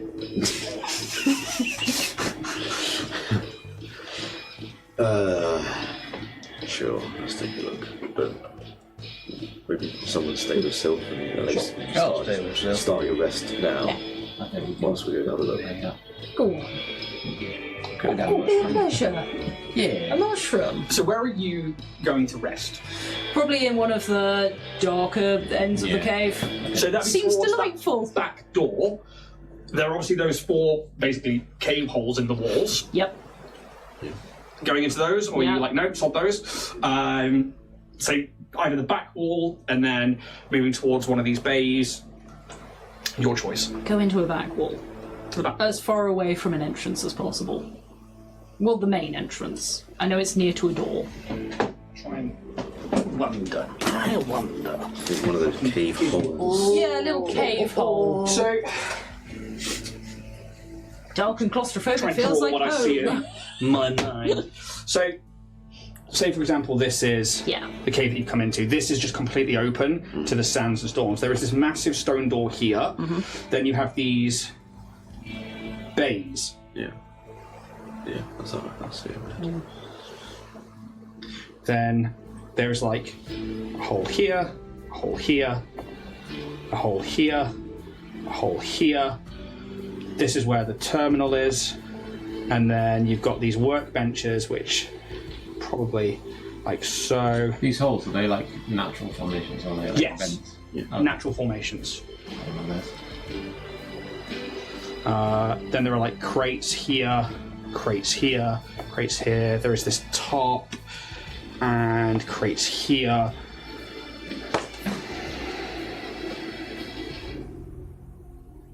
And like each one of these bays in the workstations clearly has like makeshift seats and tools and other things in them. Like this is a worked in space. Take a hole. Take a hole and take some seats. Hey, where did those chairs go? It leads over there in that hole.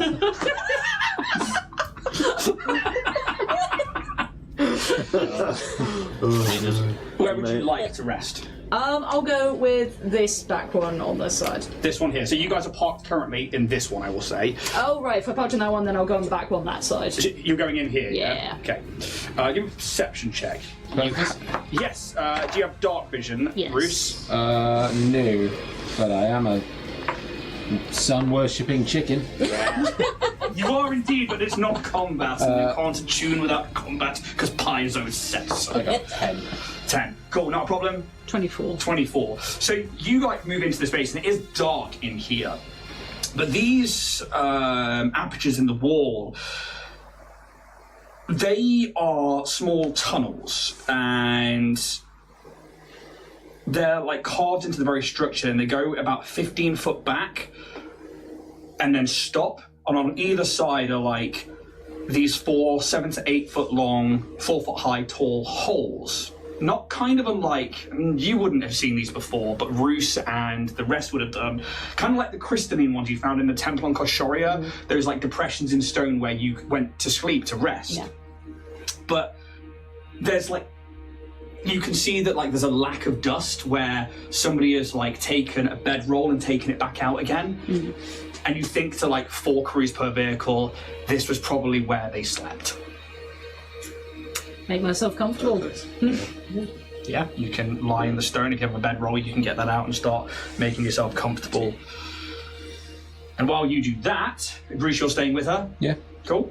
So you guys are like, Strength in numbers. it goes back about 15 foot, so we'll say probably about that much. 2 of us. And it's like 2 on each side, and they are like unevenly carved out of the stone.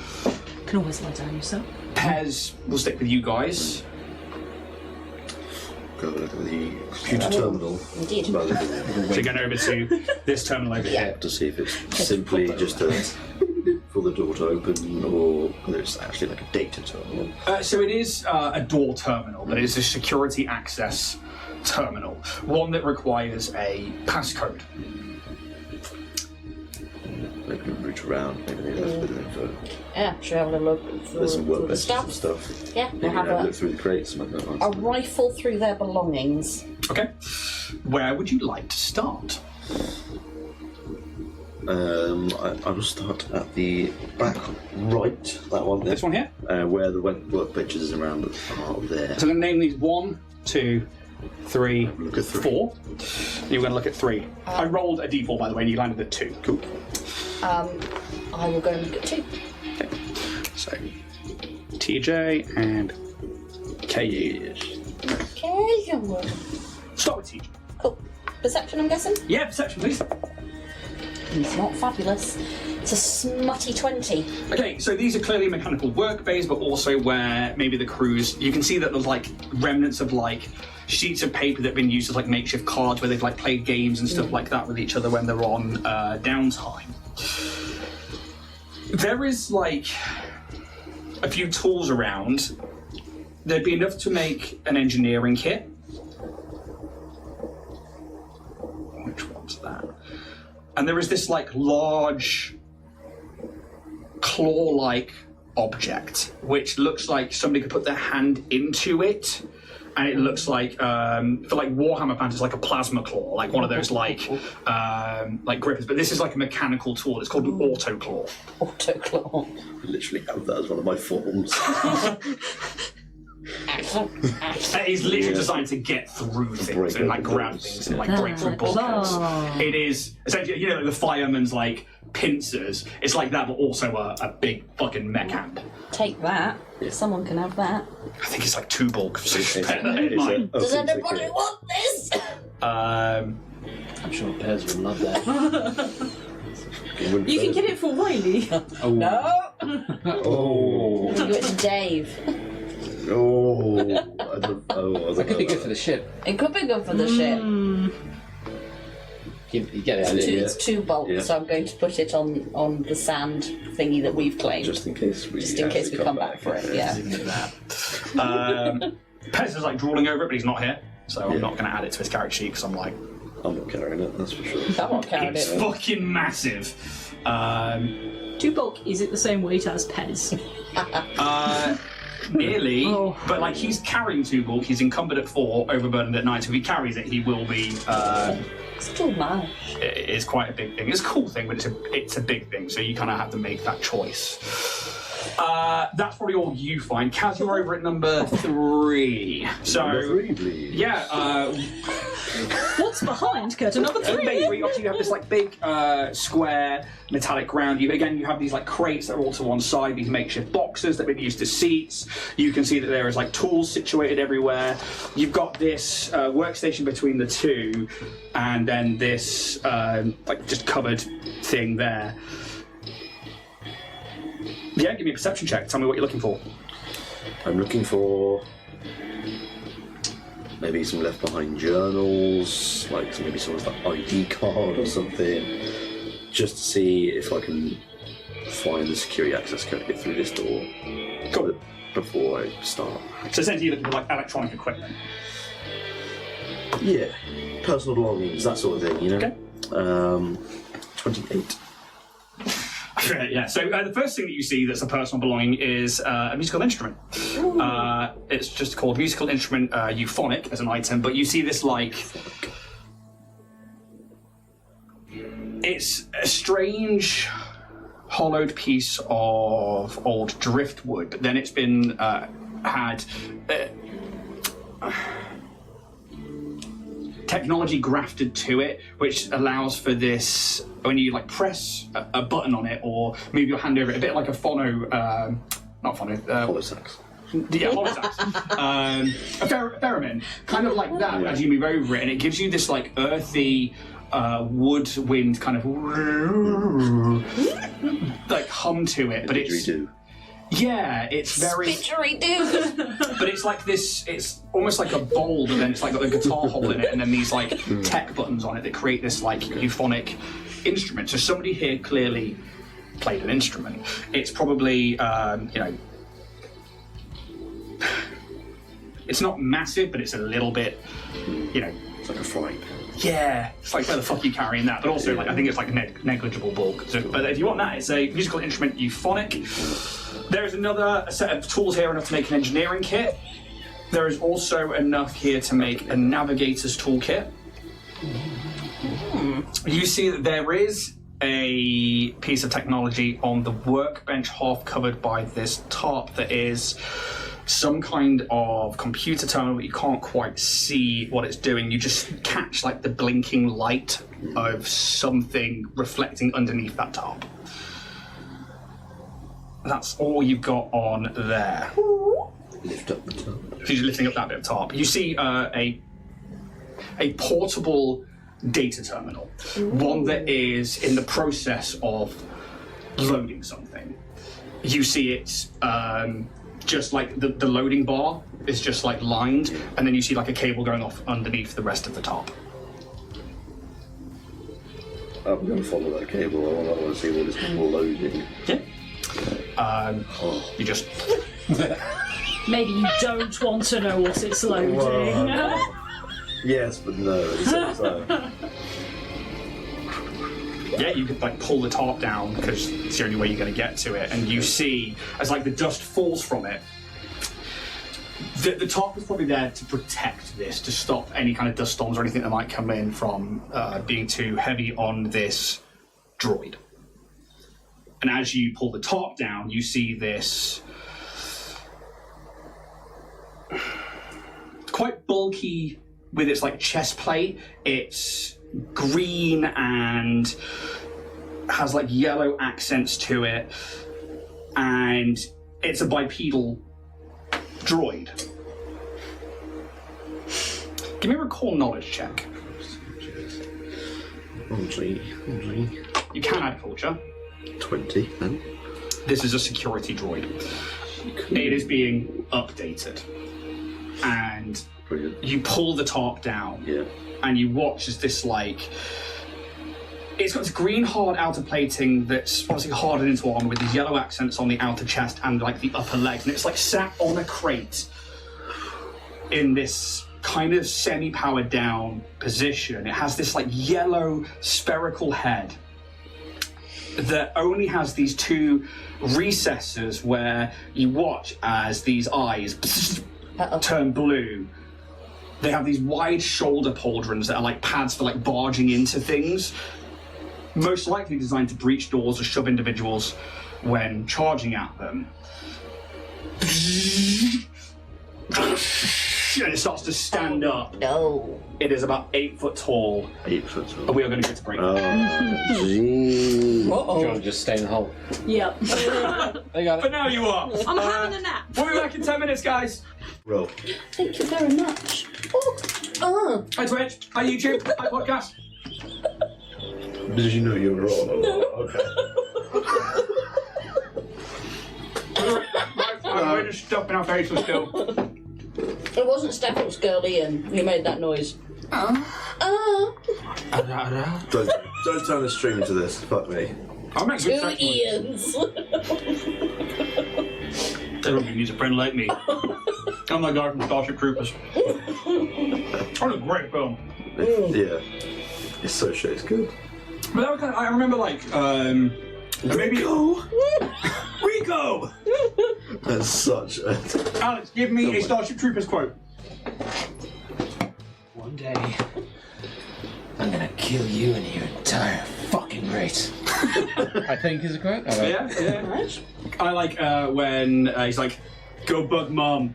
Bear goes upstairs. And he's like clearly in a Gestapo uniform. It's so bad. But like, the infantry made me the man I am today. And he looks at him, he's like fucking no limbs. yeah. Oh, it's kind of true. It's weird that he was like the Go Bug Mom guy basically had a Nazi uniform on. Yeah. Like when he became sort of like the high sort of scientist guy. It's like It's crazy, right? black leather. It's like the pre-com unit or something like sort of like the psychic mind Yeah. things, and that's what the bugs are sort of like. You know, it helps them like track them down and stuff. Especially like the brain bug, which is like the main thing that like. And obviously you had Rico, who was like the main marine. Then you had his friend who I can't remember. He's like everybody needs a friend like me, and gets like the knife thrown from like the sergeant who's like missing the hand. He's and, hilarious. little tap nuke grenades and stuff. Yes. I can't remember the name of the female pilot that everyone was just like, oh my god, she's fit. Yeah. I always have the name Natalie in my head, but it's not. But I know that like the one that Rico then hooks up with in that camp. The blonde one who's in the Daisy, is it? Yeah. Yeah. Well, he fucked that right up, didn't he? Yeah.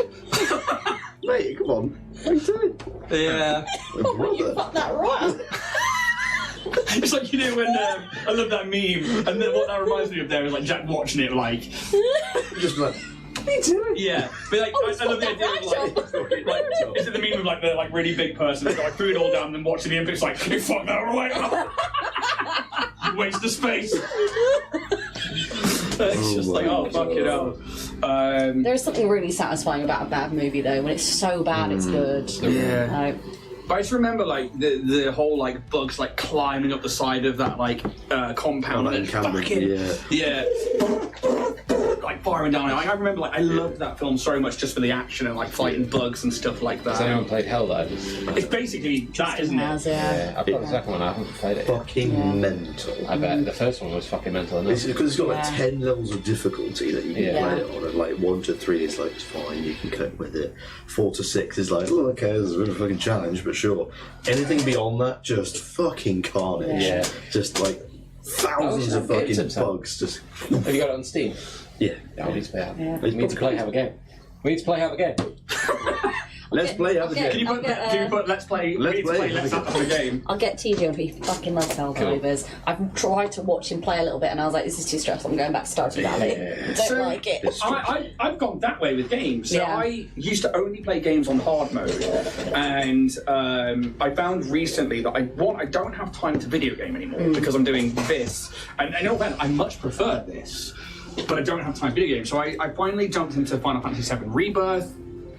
I was playing it on medium because I was just like, I'm not going to go hard. I'm going to go and be sort of like, well, I'm getting older in gaming years. I'm just going to go that. I was saying I played Elden Ring for the first time like a few months back. Oh, yeah. And I was like, hang on a minute. I'm not this bad at gaming. Like, surely I'm not this bad. And you said the perfect thing. Is like, that game has the perfect way of showing you your inadequacies as a gamer. Yeah. And I haven't touched it since because I was just like, I hate this. All Souls games are Yeah. because that's the target they're going for. And I was playing Rebirth, and I got to the final boss, and it's Sephiroth. You know, it's always going to be Sephiroth, and you know, it's the whole storyline. I like what they've done with it. And I was playing it, and I was like, I have got like, because it's all about like having like the same synergy and being able to like remember the button controls for Final Fantasy and stuff, and having your like setup so that you're used to how your magics, how your team works. And I was like, how am I dying on medium? I had to stop the fight, go back to the before the fight, and put it on easy to beat it. And I was like, what is wrong with me? Like, yeah, but then I realised, I was like, why am I playing games and getting stressed out when I can just play, I'm just trying to play the fucking story at this point. And I was like, oh, I had much better time. Yeah. See, I know what I love video games. I am shit at them. I am so bad. I am a button smasher, and I panic and I get tense, but I love them and I love the narratives and things. So I will quite happily play on easy mode. Yeah, Totally agree. Listen, I know that it will take me decades to finish a game because I am so bad. But You put me in Stardew Valley, ace it. You put me in fucking Dream Daddy, ace it. Oh, Dream Daddy is a great so game. good. It's such a good game. If you haven't played Dream Daddy, go get it now because it's fucking amazing. I don't even know what Dream Daddy is. Gay dad simulator where you date dads. Don't trust the priest. And it's all voiced by the game. Yeah, no, don't trust the priest. Do not trust Don't the trust the priest. priest. I don't think I want to play that simulator. Wow. What are we like? Holy And the shit. game's getting that real now. No, it's so good. Yeah, but it's genuinely so good. They all have really good backstories. Yes, and like they're all voiced by the game grumps and stuff, and it's real cool. It's good fun. Yeah, and obviously, like last season, I played a lot of Fortnite with the kids because it's a game that I sort of was like, meh, it's not really like my thing. The whole building, people just pounce me, and you know, as my 7-year-old says, he's a sweat, and I'm like, cool. Yeah. But then, like you played, like I played through the Star Wars Battle Pass, which has just finished, and you actually jumped in with. Yeah, we played a little bit. Like, as a team, we smashed it. That was a really good match. Just watching, like Michael just ran up on his own. He was like, got him. I'm just like following Jack, like I'm here.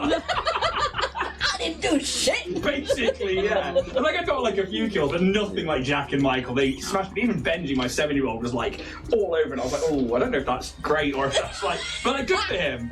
And so I started Jedi Survivor last night. Because I was going to prep this, and I was still tired, and I just didn't. So I was like, you know what? I finished Rebirth the other day, so I was like, I put off playing Survivor because it was Star Wars and it's Ginger Jedi, Count Kestis, and I jumped into it, and I went straight to easy mode, so I was like, fuck it. I'm going to just enjoy the story, and I'm glad I did. But my problem is, since starting making games, I don't have time to play games, but when I do, I just sit there and I go, that's a tileable texture. Oh, look at those normal maps. Oh, I can see where they've reused the assets. And it's just like there's a fight going on behind me, and I'm like, no, I'm looking at the environment here. So, it's a modular texture. So I agree with you on that one. Like, and I get that with TTRPGs. I'll sit there and I go, oh, that's this mechanic, oh, that's mechanic, and that's this. But actually, yesterday, me and Michael Michael was watching me play Jedi Survivor, and because obviously I used to be able to read Aurebesh, the Star Wars writing, like that, but I hadn't done it for so long. And I was like, I think that says this, and there was like a broken sign and stuff, and I brought up like the thing, and Michael worked out that it was a translatable, you know, it's just another way of writing our own common language, but like for English. But like he's like simply just, oh my god, that even our actual words. I was like, yeah, well that one says Undercity Meats. I know those words and stuff like that. And he was like, and he got the alphabet. And he was like working it all out. So we literally stopped at every piece of graffiti at every side, and I was like, hey, that one says galactic transport. This one says that. And I love finding those little things in games and stuff. Like, and that's why when I play GTA, I always obey the rules of the road because I just like having a look around. I just like driving around, stopping at every traffic light, right, turn on the radio, it is nice. Honestly, the amount of devs I know who they get to the end of like a workflow and they're like, oh my god, I'm so bored. I'm just going to hide a little Easter egg in there somewhere, and just like most of them do, you would just sit around and it's just like, I'm just going to slightly clip it behind a wall, so if you accidentally crashing it in this direction, you'll find like a massive like weeaboo anime head behind somewhere, and you're like, I get it, I understand. Or like they write the devs' names in like graffiti and stuff because they just don't get enough love. Fair enough. And I think I worked that out because there was some graffiti I couldn't translate. It was in like acronyms and letters. I was like, that's got to be developers' names, or that's got to be stuff like that. And like, speaking of like people like play GTA and stuff, there was, and this, I'm not going to name them because it's just mean, but they uploaded the shittest video playthrough of them playing GTA, and it's just like, do you remember Matt from Mullion, who I said that we knew? Yeah. So me and him were at college together, and we were there with this other girl, and she was trying to do the whole streamer thing. She was playing GTA at the time. I think it was like GTA 5, whatever was the one out in like 2013. And proper Cornish accent, stuff like that. And she like played through it, and like Matt showed it to me and was like, I'm not trying to take the piss or anything, but why would you upload this video? And it's just literally, she crashes between like a lamppost and a thing and doesn't move for like 3 minutes, and she's trying to get the car out. It's like, wait, hang on, wait. And it was like the most awkward thing to watch. And I remember thinking like, yeah, why would you upload that? Like, why wouldn't you just start the mission again? He's like, why wouldn't you start the mission again? And I just remember, so determined. Yeah, and it just became that determined thing. We shouldn't put off the inevitable, though, as podcast listeners over the break. Every week at this point. I can't anymore. I just need the mods here. Just restart. This is the hang. I put out a battle map for podcast listeners, and we'll put pictures of that up on socials and whatnot. It's over your grave. Hey. I do need you to roll initiative for me, please, guys. Okay. Pez. Yes, chef. Oh, I mean, this absolutely makes sense. Right. Not good. Oh, Pez plus 10 to initiative. That's so dumb. Five, very dumb. I was going to do something. I mean, I'm a 4, but plus Alright, 1. die. So. Yeah, we're in the hole. We're in a good hole. I was just having a great. Do you know what? I'm just gonna have We're in a great whole load time. of trouble. Yay. Is it this one? Yes. 1/4 So, we got missiles on the sand hopper. Just Good. kaboom boom. Kaboom boom. If you want to. Yeah. Sills. 5. Lovely. Roos. 4. No. Just taking a nap. Pez got a 12. Even with the percent. TJ. 11. Good. Kaz. Come on, Cat. 14. Go on, Kaz, fuck it up. And I think in this moment, this thing is going first. Is that what it does? Oh, it means business. Protocol activated. No, they don't say anything. But they, Assume the position. they begin to like stand up, and that cable like comes out of them as it's just pulled away, and you see that screen just like it like glitches Okay, now. as this like sphere, solid yellow head with just these 2 blue eyes. Like turns into you and like cocks its head, and It understands what we're saying. let's see what we're gonna do first. Kill everyone. Kill. Do it. Do it. That's Did. Yeah, let's do that. Are we worried about noise? Maybe. I can help with that. It's gonna make 2 attacks against you, Come at me, bro. taking the multi-attack penalty. So -4 for this. It's a 15 plus 22 -4 against your KAC. Fucking hell. That hits. Yeah, cool. Just making sure. Okay. This is much stronger than You know this is like, there are so few people in Keydell, there are minimal security forces, they need something powerful. so they employ robots in a lot of the place. It's a 1 on that one, and a 10 on that one. 29 points. Wow. I will use my reaction. Bludgeoning damage as this thing, on the first attack, poof, just like punches into your chest. Oh, Jesus. Reactive shunt. Yep. So that's -9. 20. Because, Yep. yeah. Just to basically deflect some of that blow. Yeah. How's it look? Is it like you're like, because now you've got like this dermal plating, now you've got like your reactive shunt. Oh, yeah, Is it like as well. take part of that? So it's down 13, so down 13. to 16. 16 points of damage. Is it like it gets absorbed into the dermal plating? Is it like, you tell me how it looks? Because this fist just boosh, as it just fucking hydraulics kick in, and this thing kicks. Okay. Like a mule and eat. I think, like, if we were to see it from like a camera perspective, it would like sort of slow down time as the sort of punch hits my chest, and like it kind of zooms in, and you can see like the compression on my chest and the skin itself. You can see like the dermal plating, sort of like hexagonal tiles almost, start to like crush in, and then obviously they break away. But then like the nanites try and kick in as well, but they also sort of break away, and it's just like softening some of this blow. And you can imagine that just the blow would have absolutely fucked me up. The second attack. I mean, so it's 8 minus 4 for a 4, plus 22 for a 26 against KEC. Does still hit. Yeah. Just 3, to be fair, just 5, 6, 7, 8, 9. You're done. plus 18. 27. So 27 points. As this, it punches in, then the second one just goes boosh into this like uppercut motion. That's technically 23 because of my normal blading still. You take 23 points of bludgeoning damage as this thing smashes 2 punches into you at the start of combat. Is this an SRO? Like, is it? No, this is a robot. Pure. Ribbit. Okay. Yeah, this is. You know that this is. I mean, give me a computer or engineering check to identify the creature. Bleep, bloop, bleep, bloop. I think it's plus 16. I'm just confirm. I think it's a robot. It's a robot. 29. Yeah, so this is a security robot. Mechanically, this is a CR10 creature.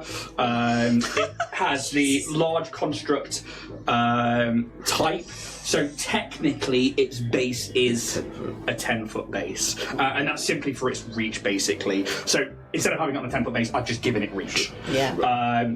So its threatened area is quite big.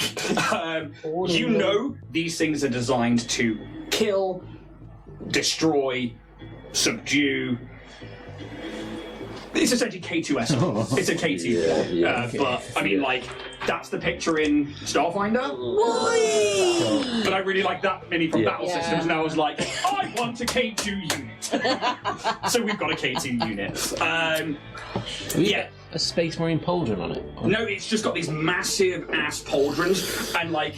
Not You you can see hearing from where you pauldron and you're are, like, Yeah. but it's designed for like barging into things, for like riots, for like these are like a galactic-wide droid, but programmed for the use of, in this instance, Kill. the sun. Main subdue. Kaz, you take these 2 massive hits as this droid, like, it's punched in, it then does the uppercut, and then like its body reverts back to like this position there. And like the head just like tilts at you again. It's your go. Brilliant. Fuck. Shit. Now come on, yeah. Why don't we reason over an F?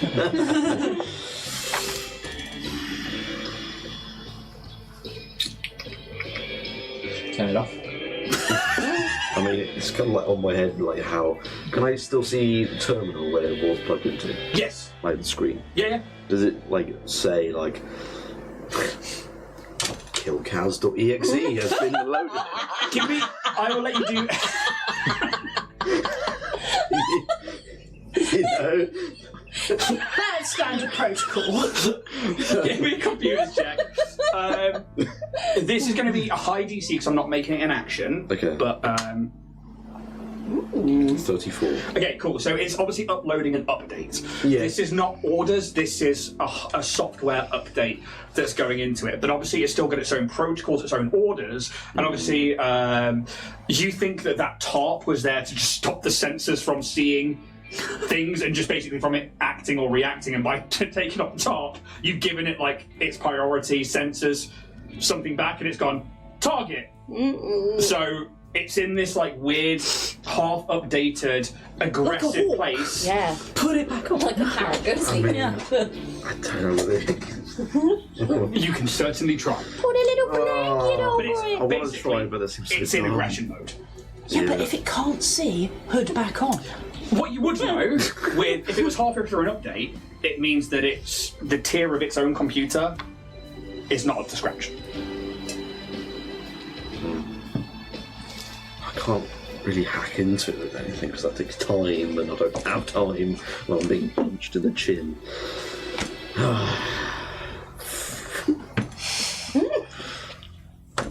Put a little blanket over it. Grr, right. Can I, where I'm standing, pick up the top? Okay, so you absolutely can. It would be a movement action to interact to grab that's the item. Bear in mind, heavy dust top, Yeah.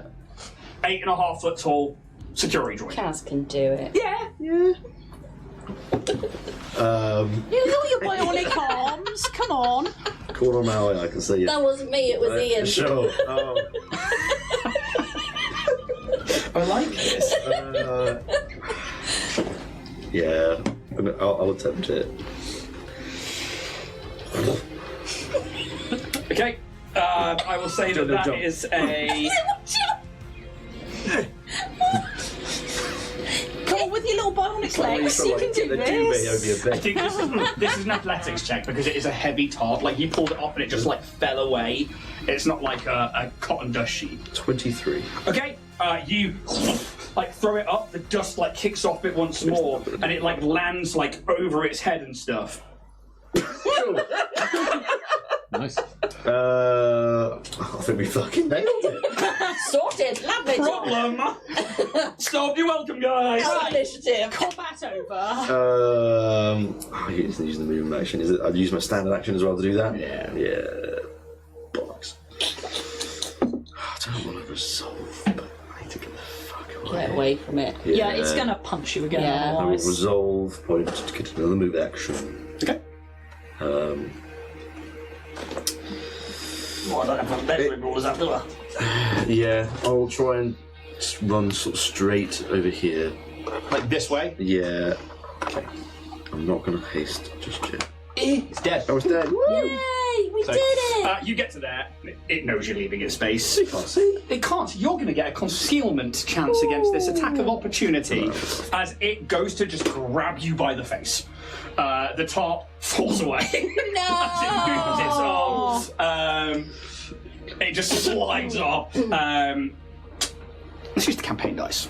This thing likes me when it's against you guys. Yeah, it does. It's going to be an attack of opportunity. Obviously, it's going to have a miss percentage on there of 25%. We'll wait and see if we hit first. I mean, that's a 9 plus 22. Oh! So now roll Yeah. a D100. I'll let you roll it. 75 and upwards, it's going to miss Has you. concealment? That's what this Yeah, miss the chance is. Okay. 75. Come on. 79. 17. Okay, so like as the top goes away, like he's essentially moving and like maybe gets caught on the top, and you manage to like duck under it as this massive palm would just smash into your face and grab you, and it just like goes over, and you see it's like, Okay. and it's like round head like turns back, like almost on itself, like cocked. Its eyes like fixed on you. Okay. Yeah, you can carry on moving. I think maybe as that sort of happens, with like its hand like goes past my face, like as you start to turn away to run, haste circuit, swift action, Yeah. and just run as much as you can. So you would have finished your movement to there, and then haste circuit gives you double Another, that. yeah. So can he maybe like sort of towards these crates? Sounds. Over here. Maybe like in between the pillar and stuff. Yeah. You get to about there. Okay. Cool. That's me. I've got nothing left. About. Okay. Pez is like over at the turn, like here's you take these 2 hits and you start to run. He's like, whoa! I think he's going to move up to it. Where is Pez? Oh, Put him up. where's the doorway? Pez turns off there. Takes off his armour. He's like, I'm not feeling so good today, guys. I should stand in the middle of a doorway. We'll move to the middle of a doorway. He's like scrabbling at it. Like a dog. That's his movement action. Bear, he gets to give it 1 action as a Swifty, and Bear has its own AI, so he will tell Bear to take a shot with the Azimuth laser artillery. I do have that out. We'll do double attack, full attack, and give it the map. Because why not fish for crits? Okay, he gets a plus 10 to this. First one. 14 plus 10 minus 4 for a 20 against EAC. I'm afraid is a miss. Second one. No, 3 on the dice is going to be a miss. As this bear, like this artillery laser stops firing off, but just can't lock on at this point. It just like starts veering across into the walls on the other side. Pez continues to scrabble. Full action scrabble. Tajah. Oh. Is it overkill if we shoot it with the sand thing? As it, I think you see Kaz just get to where he is now. Holy shit, it's not! And like he's like bruised to shit. He's like, fucking anything will do. Cool, right, we're going for it. When I said, do you want to face it in or face it outwards? I was like, please face it in. I want to get into the beast. beast. You would be able to move up to it, and then it is a move action to embark or disembark. I don't want to get hit by this thing, so I'm going to spend a resolve to get another move action to get in. Yep. Inside. I've embarked. What's the gun situation in here? So there is an auto fire on the actual pilot seat, but you have to be piloting it for it to activate. Okay. Otherwise, you can get into the gunner seat and you can try and. I would like to get into the gunner seat. Okay. I do believe. Who's got the sandfly? There it is. Thank you. You would have your dexterity and base attack bonus plus the. I think it's a +3 to it. Cool. So my bad. +3. Yep. Lovely. Let's try it. Same thing. 26. Against EAC is a hit. Lovely. 46 of fire damage from the laser cannons. 1, 2, 3. There's another one, Yeah, I'm going to use my lovely wooden geek in some dice. Not officially sponsored. I made this table. I am however, I am available for all your sponsorship needs. I will shill the fuck out of your project and product. Ooh, 10, 13, 14, 15. It was 46, yeah? Yes. Yeah. Okie doke. 15. Yep. 15, yeah? Yep. As I kind of like have this feeling of testosterone as I kind of sit in the gunner seat and Where's my little let's pen gone? do this. Still not there. I've lost my little pencil off my sheet. Technically, I'm a pacifist. I thought you eat fish. It's never not funny. I've heard somebody say that before. Yeah. Genuinely have. Yeah, I mean, you get into the sandfly and you don't need to power up the wings or anything like that, but you you will have a 90-degree arc, so 45s from the front. That's its Cool. shooting arc. Explode everything. Sylph, you hear the sandfly's guns as they start going off. All right. So much for your rest. Yeah. I suppose I have to take an entire move action to get up, because it's the same as being prone. I'm afraid it is, yeah. Arrested development. Getting up. I will You notice how I'm not just giving away cred sticks now? Oh, I hate it. No, I wouldn't expect it. That was low ball. spend That was. a resolve point to just move to get out. Yeah, so 1 to get up, and then like 5, 10 to get out, and then the rest of the movement anywhere you would like to go. Got 20 foot left to go, I believe. But the D20 put you here. Yeah, I'll go behind and I'm just going to be like, Kaz, what's happened? He sort of turns around with like big old bruises on his shin. There's like your chest arm is like being crumpled. I fell.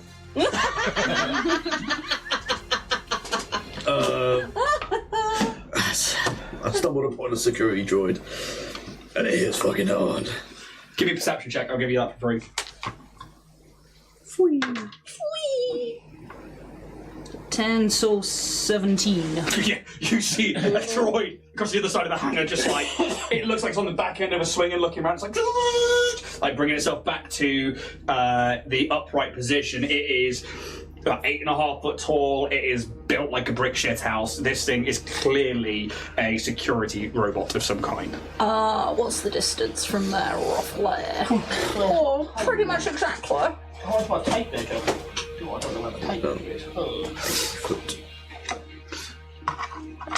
Yeah, I mean, you went. 60. So that's 65 to there. Yeah, I won't be able to hit. 70, 75, 80 foot from you. Look at Mass Boy go. Not only can do addition, he can do distance. Oh yeah. Goddamn right. You're goddamn right it is. Nice length. Yeah. Alright. Yeah, I can't do anything because it's out of range, so I'm just going to be like, alright. No. Are you thinking guns? Yes. You can shoot beyond. Yeah. Or You just take a -2 for each range so you penalty know. robot. I don't feel like it. Fair play. I was having I an ruined ice your rest. You did Yes. this to yourself. You deal with it.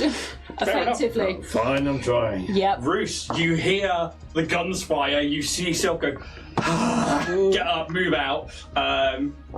What would you like to do? By the way, were you lying down taking a rest as well? I Or you- was. Yeah, cool. So you were lying there. I'm probably like, I don't know if Roos was just like, shall I stay in the hole? It's like reading Playboy, just like, Roos gone out of the way he lives. I think you'd get up. You're just like, Get out of the way. I think I will also spend a resolve point to get out. Spend the resolve, please. Oh. So, Oh dear. can I move out of the hole? Yep. So we got 10 to get out. Yeah. God, your wings are so big. And then I'm probably going to spend. Oh, what's that wingspan I'm big? going to use the rest of my movement to go that way. Yeah, so 20 foot to go. So, yeah. 20. Can I see it somewhere? Is it in line of sight? You are in line of sight. Yeah, through the wings. Yeah. I will attune. I'm just going to take a shot with my pistol. Cool. What's the range on your pistol, please? See how I look. Something empowering about a tape measure, isn't it? 30 foot. Precision Alpha. 60 foot, did you say? 30 foot. 30 foot. So you're at 90 feet, so you can take a -4 to this attack. Oh, fuck me. So that's a 33. 9. So I don't know why it took me so long to You hit it square on, and it's ping! Because it's a kinetic, isn't it? It's a semi-auto attack pistol. Well, I'm out of options. It just tings off its armour as it's just like powering up. Top of the round. Drop it around. Oh, gosh, stop it. I was thinking that. I was like, Top of the round here. don't say it. Don't do it. I think we're allowed to do that one. Yeah. I think we're okay with that Okay. one. This thing, you hear. Because We're Celtic as fuck. yeah. Sure. Yeah, but you're not Irish. No, but my wife is. That gets me. That's how it works, Oh, right? yeah, yeah. No, my wife's Irish. It's fine. I know an Irish guy with friends. He's always drunk. Oh, Yeah, you know. You hear gears and hydraulics whirring up, like from a different direction. no from it, Okay. and it moves with incredible speed. Swift action is going to use its hardware accelerator. No. Basically, acts as a haste circuit. Ooh. So, I'm going to read this out because it's fucking gonna run awesome. into melee. So once per day, as a swift action, a Terminator-class security robot can overclock its processor to gain greater speed than other security robot models for a number of rounds equal to half its CR. 5 rounds for most, and it is 5 rounds for this one. The extra speed has several benefits. When making a full attack, the robot can also take a separate move action in order to move. This movement can occur before, after, between the attacks from a full attack, but all movement must occur in the same time. Yep. In addition, the robot's land speed increases to 70 feet. This ability functions as a haste effect.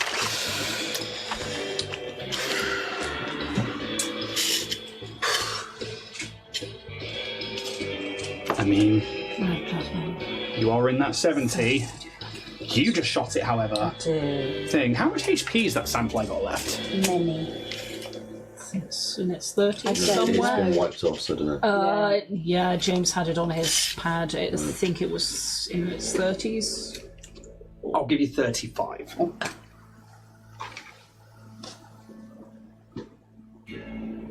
Yeah, I mean, that was a heavy hit. I'm pretty sure it can run right up to the sandfly. Go away. Yeah. 60 foot. It just. Then you just watch this. And it's like a rugby player, just full speed, eyes on the prize.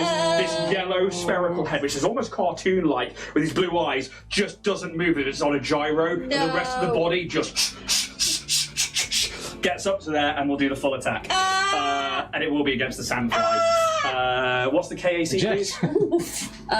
KAC 22. Okay, cool. I mean, I can't miss unless it's that one. First one with the map. Yeah, hits. Let's do the damage. Classing both of these as D10s, I know it's a D100. That is a 19 plus 18, Jack. 37. It's 37 points. Hardness of 8. So 31 points. Yeah. So it's got 4 left. Second attack. Let's just make sure we don't get the nat 1. Maybe 29 points. I mean, it's a 10 again. Yeah. You can only do a minimum of 1. I mean, that's, 9 plus 18 for... Yeah. As it just, like, punches into the cannon, it buries the nose of it into the ground, into the bay, and the vehicle just... and sputters to life. It wasn't even flying, and it punched it into the ground. You're, like, in there, and you just watch the head... like, just look up towards you in this, like, snapping motion. TJ out of, like, pure fear, his cheeks just puff out. Yep. Oh boy, Kaz, you're up.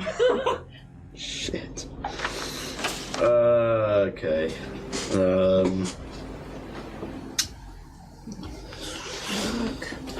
Sorry guys, you've done 15 points of damage. Woo! What's this HP? A million. CR10. It's fucking big. Is this going to be the TPK? I would be amazed if it was. I would find it quite funny. I think you've got the action economy on it. It's balanced enough that it should be 2 levels above your it level. will be fine. At the most, we'll lose Pez.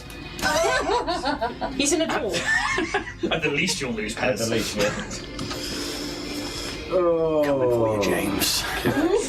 Oh, that character you're scrabbling at the door. This is what happens when you don't come to session. Oh. Shits himself and falls over. We could do it a Wicks his while. neck on his own poop. Oh man, imagine if Wiley was here. Well, He'd fuck him up. Just dismantle him. Oh god, it's so fucking difficult. Shit. Kaz. I need to actually put the round on as well, actually.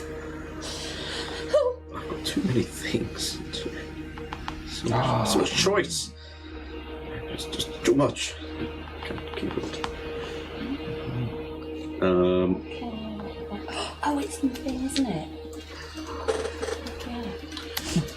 Okay. I'll use a nanite surge Here we go.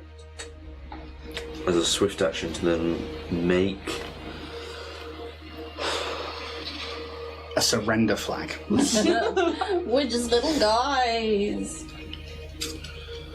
to make my recombinator array, Yeah. and then Do you go like that? Recombinator! no, it's not Do you some like Power Ranger call out shit. the names of the things that you do? No. That makes you really nerdy or really powerful. Yeah. Ray gun! Recombinate arrays out, and then as also a move action, Yep. create my secondary array Oh, he's fucking gearing up, son. to then activate my my regeneration thing with my nanites. Yeah. Is that 2 hit points per round? Or are you... Something, I just need something. Does it give you stamina back or is it hit points? Stamina. Yeah. God, fuck, shit, fuck. Yeah, I need to get it moved away. I'll do another resolve so that I can move.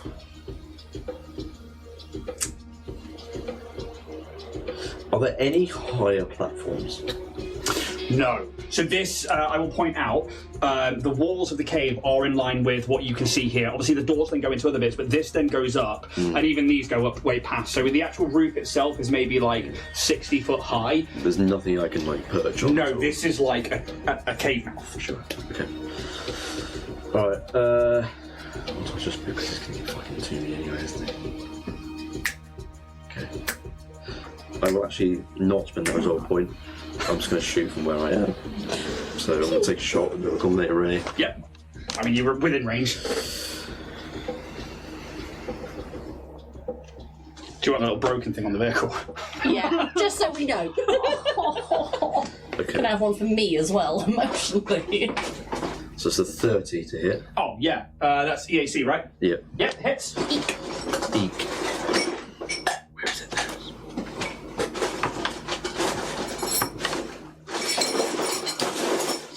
As he clatters around in his downstairs drawers. He thinks, I've got something for this exact moment. 24 points of acid damage. That's very tasty. 24 points of acidic damage, you say? Sizzle, sizzle, bitch. Sizzle, sizzle. Yeah. Oh, It's like awesome. Yeah, zoom that pitch in. It is. As it starts to smoke and sputter. 2 should take it in, and then 3 should be right and close. Oh. Nope. Aim it towards this. There you go. Get it. Look at that. Oh, that's so good. 24 24 points, did you say? Uh-huh. I mean, it's got no hardness. Oh, I bet it hasn't. classic. Let's try an experience on this thing. 24, it's going to be a 9, it's going to be 30. So 39 points of damage so far. Cool. 200 to go. 10% of its HP. Right, stop it. Fuck off. So, movement swiftly and shoot, you are done, yeah? I am Oh, done. Pez. I mean, Bear is right there. Fucking give it a shot, pop. Yeah, I mean, we'll tell Bear to take the shot and then try and move away, but is more worried about Bear being up close and personal. Bear's taking a range shot at close range.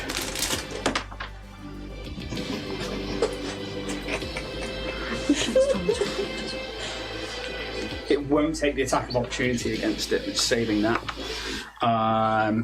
Bear's going to make the attack close range. No, it's not going to hit. That is a total of 16 with the EAC. He tells it to move away. It still won't take the attack of opportunity as Bear. does it recognise Kim? No! Brother! You guys are just a lot more squishy. And then for Pez's regular action, they will take a shot. If he must. Or should I just scramble up the door? Yeah. Range is 55. Hey. We'll take a -2 to this for being outside of the range increment by 1. 16 on the dice though. Plus 12 for a 28, -2 for a 26 against EAC. That hits. 1d6 plus 4 electric damage. Doubled. Because it is a construct. Unfortunately, they are vulnerable to electricity. Noise. Electricity. Of a level 3 item, 20 points of damage. Pretty good. That's pretty good, to be I just want to honest. dance in the ballet. Pez brings up the hand coil and it strikes into this security droid that's looking at you. You watch this wave of electricity go over. It's and it snaps its head round towards Pez.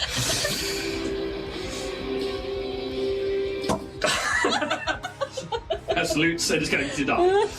No. That is all that Pez can do. TJ. What was the claw thing that I put in this thing? It's a auto claw. Auto claw. Yeah. I would like to, as my move action, grab the auto claw. Yeah. So add that to your character sheet. Yep. Auto claw, go! Go, auto claw. Oh. Equip to character sheet. Adding syllables to the auto claw. Auto claw. With the auto claw, I would like to. What did it do? Oh, I don't think I can do that right now, because it's got a minute to configure a specific task. Yeah. Does it have a specific task that it's already programmed to? No, it currently doesn't, I'm afraid. Can I just try and punch the droid with the claw? Yeah, so this advanced device has adjustable arms that can be folded into multiple configurations, allowing you to bend, open, and twist objects made of metal and other durable materials. Powered by electric motors and auto claw, takes 1 minute to configure a specific task and has an effective strength score of 30. So plus 10 bonus. Yeah. For the purpose of attempting strength checks to break down doors or similar efforts, your own strength score doesn't affect checks attempted with the auto claw. So could I try and... Yeah, this, however, is going to be because it's not technically an attacking weapon, so this is improvised.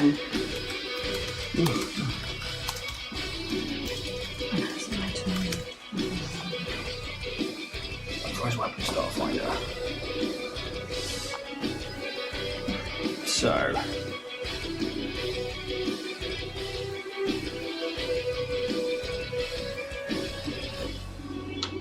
If you're using an object that wasn't meant to be used as a weapon, treat it as a club. You don't add your weapon specialization bonus damage, if any, when attacking with improvised weapons at the GM's discretion. The object might deal different type of damage, which it will do, or not treat it as archaic. It is not archaic. And the regular GM might decide that a non-weapon functions as a specific weapon, such as industrial grinder functions as a fang blade. In such cases, attacks with the weapon take a -4 penalty to the attack roll because of the awkward nature of attacking with something designed for another purpose. So essentially it's a +6 instead of a +10. And I will say that this is an advanced club, so it's probably going to be something like a D10 of damage, as it's sort of powered by itself rather than your strength score. I will spend another resolve before I attack to do a get 'em. Okay. And I'll be like, chill out, dickwad, and then go for the punch. Cool. So Saying the canopy is open, Yeah. and that you are just going to try and punch out towards it. +6. Oh, fuck me, that's... Crunch the kid from Steph. Fuck me! I'm from a 5 to a 1! Cool. You Wait, Oh, throw another one in. Crunch the kid from Tamalan. Oh, it's not in the tray, come back! Girl Ian Go on. screamed. Okay, 18 +6. 24. Misses against Kate. Oh, Sounds like somebody needs a sword with a +12 and a Yes. 2d6. You Oh wait, no, it's 25 because my getting. hits Yeah. KAC. I remember. 1d10 of bludgeoning damage, please. Who to use? Let's use the Starfinder. 2. Better than the Still tick in the 2 teeth. more. 2 points, yeah? Yep. Okay, then. Does anyone have electric damage? Pass. I've got a I know you've got a item. sword with. I've got a defibrillator. Will that work as a club? Improvised weapon. It's a It weird. does deal electric, but it is an improvised weapon. I will do something with that. I will treat that as... Say no more. Say no more. A sword from you is still fucking Yeah. heavy. True. So Kinetic. You go to punch, you like clip the top of this dome. It doesn't do much, but it is like turned to Pez, who now has the biggest threat, Yeah. has done the most damage. Silk, you are up. has. Does it look like it has any weapons past its arms? Give me a engineering check, please. you won't pull that fucking artillery. Yeah, fucking Motherfucking That's hand. gonna not be much. fucking Engineering. Yep. chips. +8, And so then grows like 8 more guns. 15. It is highly plausible that it has another way of doing ranged attacks, but you are not sure. If it is, it's currently concealed. Skip rope reavers. I don't think. Oh, it's not going to do anything. Okay, I'm just going to go to a side so I'm around from the pillar. Just take a little pot shot at it. Vortex rifle! Actually, can I do a full attack? You've moved, so unfortunately not. Yeah, no, that's fine. Steam 7, 23, 24, so won't hit. Yes, EAC EAC. hits. +1 from the get Yeah. Yeah, that's the 24. 24 so- hits. It's like EAC 23, KAC 25. Okay. Yeah. Get him, get him, get him. Two, one of those. Can I have D6? Thank you. 5, 4, and then +3. 8, 9, 12. 12 points of damage as this like smashes into it. It registers the hit, but doesn't take its eyes off Pears. Movement back to be around the pillar. Yep.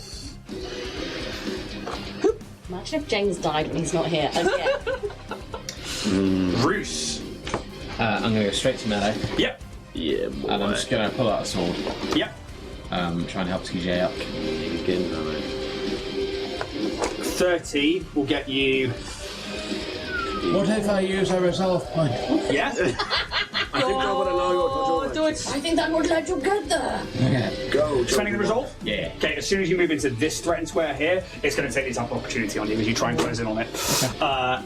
You move in, its leg just comes up and tries to spot and kick you in the chest. I mean, 16 plus 22. Oh, shit. Yes. I don't think it is it? 5, 6, 7, 8, 9 plus it was a lot 18, so that's another 27 points of bludgeoning damage. You're on your second attunement point. It kicks you, it like glances off your ribs, and you are able to carry on moving into it. It doesn't stop you from moving. You do get up to melee range. Do it. Do it. Come on, you beautiful chicken man. Oh, 16 plus 12. 28. 28 to hit. Yeah, hits. 2d6 plus 18, have a d6. Actually, scratch that, I've got my own bag. You've got plus 18. Yeah. 2d6 plus 18. Because he's got basically the solar manifestation that he got from that 24 like, damage. The god. random. Yes, It was a random encounter. Yeah. Godbird. I like God bird.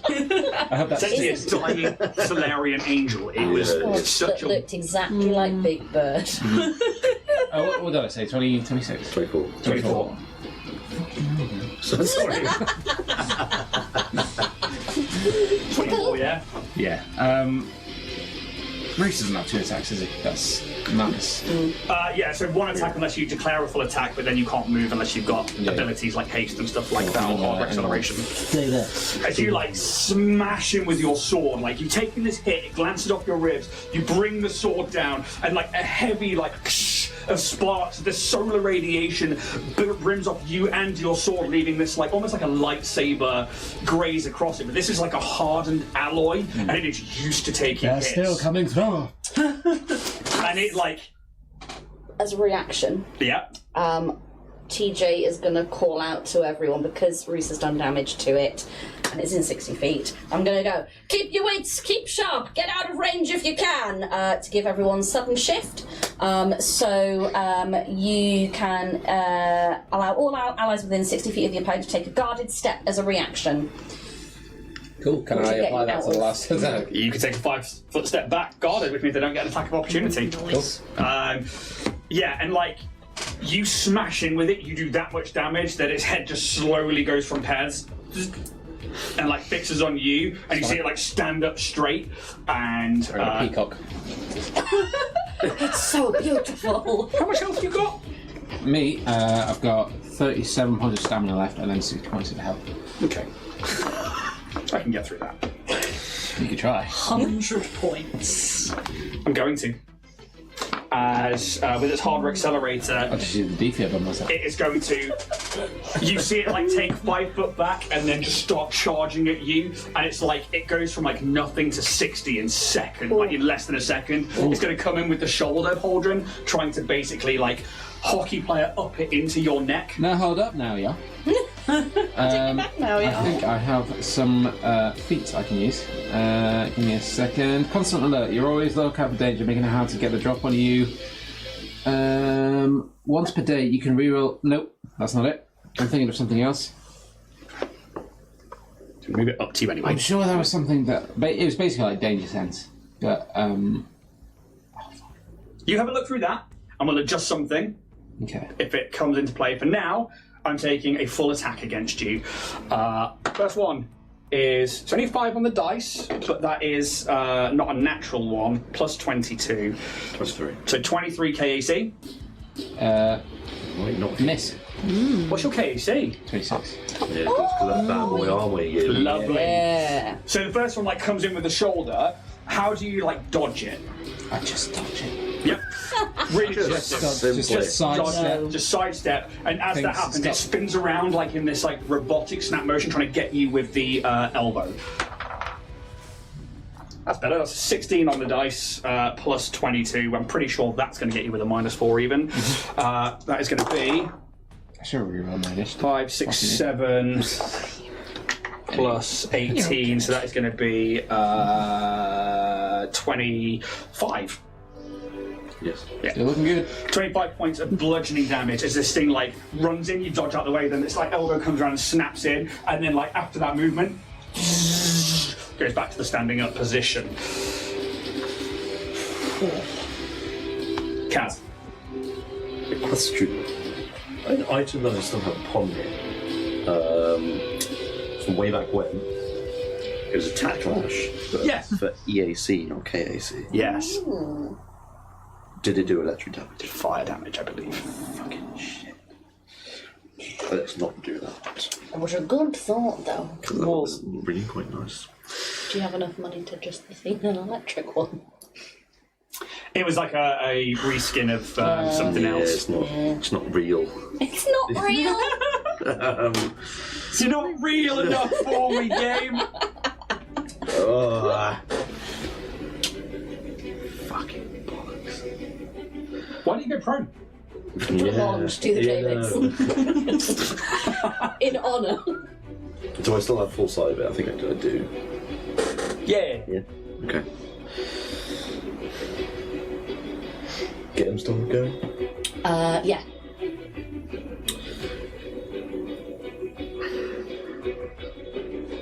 Ooh, full attack with combat array. Yep. Taking the map. Not one, baby. It's not great, but yeah, I don't think you can hit. This droid's like that. That's a 14. Miss.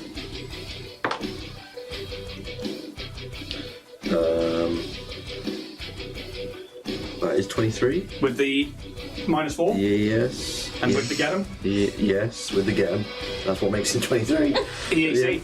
It's 23. I think the first one you missed because it's as it snaps around unexpectedly to like trying to elbow Roos in the face, and it's as it's like coming back up, you're like. Okay.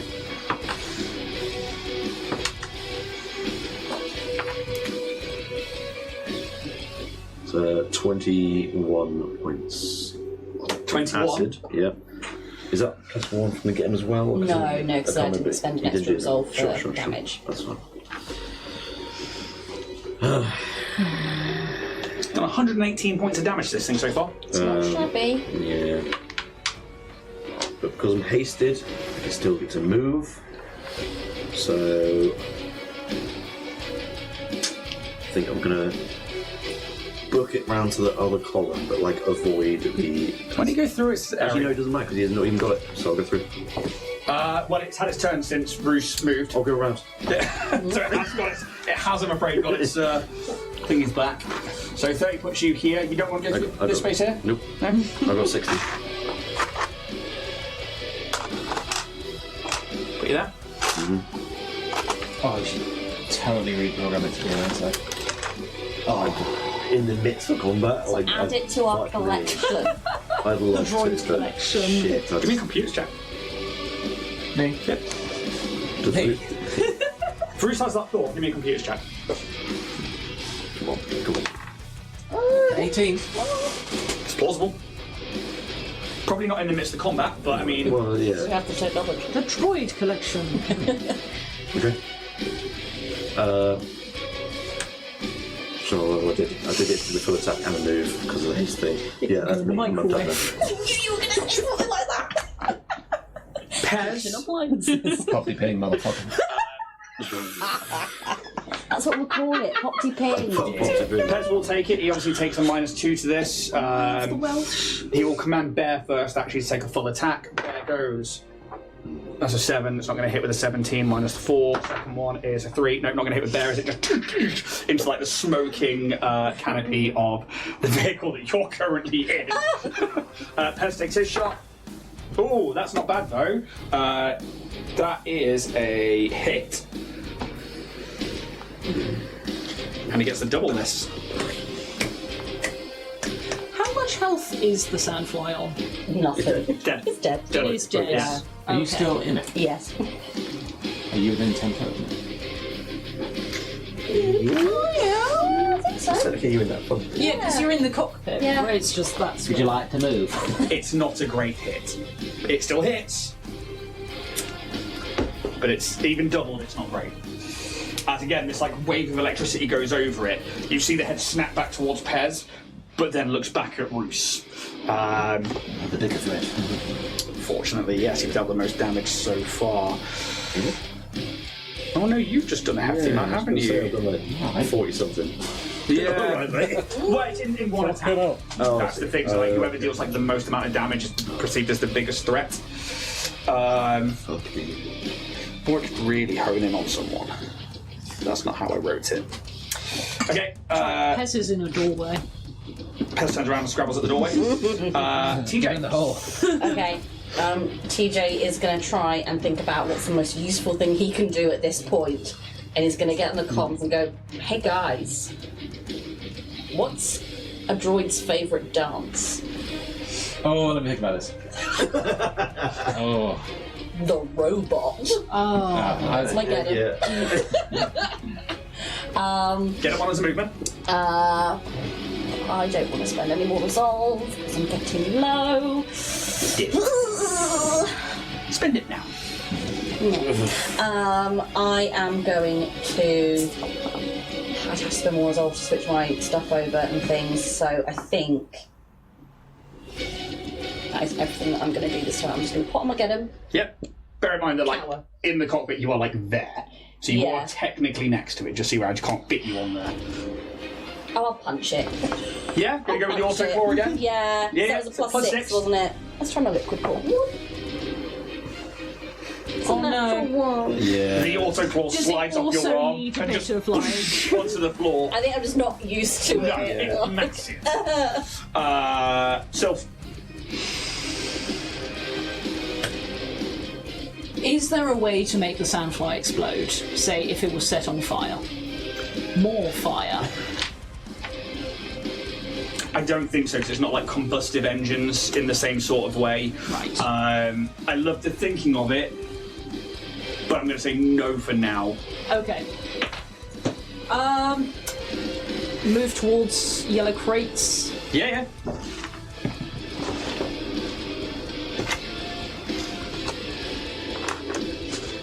Can 20 put you over here? Yep. And then just take a pop at it. Yep, go for it. What's the range? Oh, that's a nat 20. Yeah. Oh, yes. Doesn't matter what the range is. So, the range is 60 anyway. It doesn't matter if nat 20 or So- to hit. And you get to max everything, add your modifier, So roll I'm again, not add lying, modifiers. that is what that is. Yeah, no, I believe you. Right. So So it's 2d6 plus 3. So 15 is already maxed out. Then roll it again and add the modifier again. 4. That was not a roll. 1. 5, 6, 7, 8. 15, 8. 23. 23. Not bad, though. Yes. Look at that.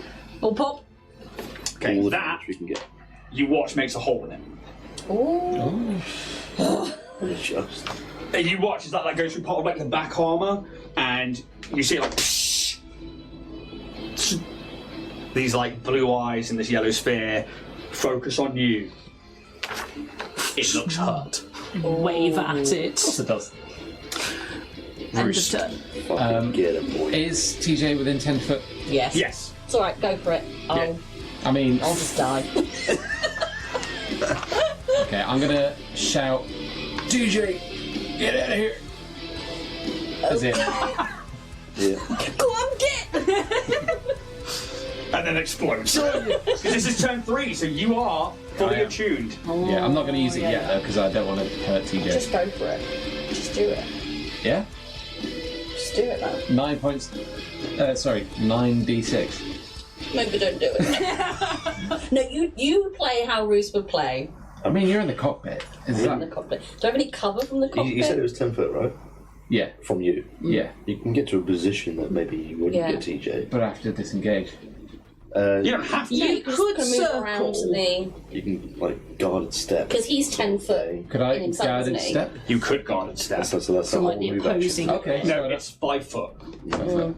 So that So Takes me away he from went TJ. around that Yeah. corner. 5 foot would so be that's basically there. my Because movement. he's a 10-foot base. No, that's still, No, he's a 5 foot base 5 with a base, 10 he's foot 10 foot. reach. Yeah. So But technically, still in. still 10 foot to that front bit there. I mean, if you resolve and get another guarded step, and yeah, move go away on again. then. Go on then. Go on then. Yeah? Yeah. Okay. Yeah, I never use my resolve points. So 5 foot would got put you 8 to there, which puts you. Would you then agree? Yeah, that is just outside of that 10 foot. Yeah. Yeah. Will I still be able to make a melee attack with my sword? No. Oh, I didn't realise you needed to do that. I thought it was just shit. I mean, I could do. Supernova's just it's not an attack, is it? It's just literally like I need to make a reflex save. Yeah. Yeah. So I mean, I'll like, just do that. Fuck it. yeah, it's like Fuck it, why not? that's your Yeah, big that's your big fucker. boy. Yeah. So I need to make a reflex There's save. my I need to big roll 96. I'm either taking half of this or I'm taking all of this. Okay. Like 46s. I've got something. That's Good. what this It's is. a 9 on the dice. 9. 5, 6, 7. Please be awesome. Do you remember what your save DC is? I think it's the 18. Okay, it's going to pass with a 19 then. So it's going to take half of this. Okay. Come on. Roll high though, and it could still be great. 1, 2, That's a few. 3, 4, 5, 6, 7, 8, 9, 10, 11, 12, 13, 14, 15, 16, 17, 18, 19, 20, 21, 22, 23, 24, 25, 26, 27, 28, 29, 30, 15 damage. Still good. Good. Still worth it. Hopefully that draws it in.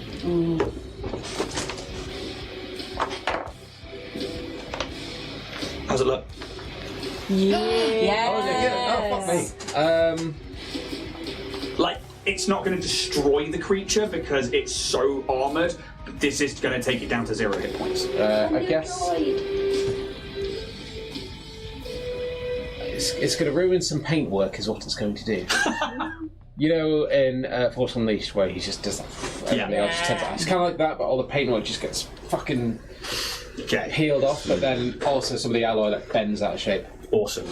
This solar energy just erupts from Roos, and you watch as, like, it sees it coming, and it goes to, like, grab at your throat, but you've, like, taken a guarded step, and you, like, dodge out of the way. It goes to, like, grab your throat again as it sees you powering up, and you just let rip this solar energy, and it's almost like you connect with the solar flare that is now happening outside of those doors as you watch these like winds of enormous heat erupting and lashing across the body of this security robot. You start to watch as it's like reaching out to you. It's starting to like stumble like with its knees, and it like goes down. Its head like looks up to you. The paint is like melting away from this like sphere. Its eyes start to flicker.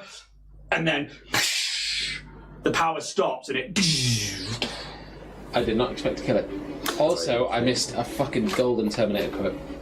You are terminated. It is a Terminator class security robot as well. Nice. 165 hit points. You're on 168 with that. Sweet. That was Wow. I think it's brutal. what the droid on me. Droid. But you as well. You are brutal, but. You do notice in this moment, and it is you that notices that there are nanites already starting to start repairing. You know it's not going to be an instant thing, but it is going to repair. Okay. Kaz, Yeah. you can reprogram it.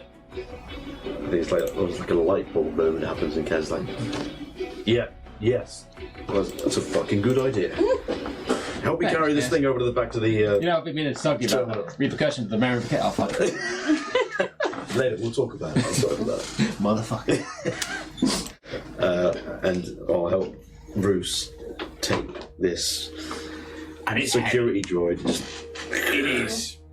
Yeah, you guys, like, between all of you, have to drag this thing over. And you both felt how hard this thing fucking hits. And you in the vehicle felt the whole thing get buried into the ground. Like a grandmother in a smart car. Yeah, it literally is that. You, like, all of you move it over to the workstation that it was at before. And, like, throw it onto these crates that it was on. You tell me what you're doing now. I'll grab the cable that was once plugged into it. Yep. Shove that in its socket, Yep. wherever it may be. You choose. No trouble there. Jumping up his butt. Makes a modem noise. Goes off.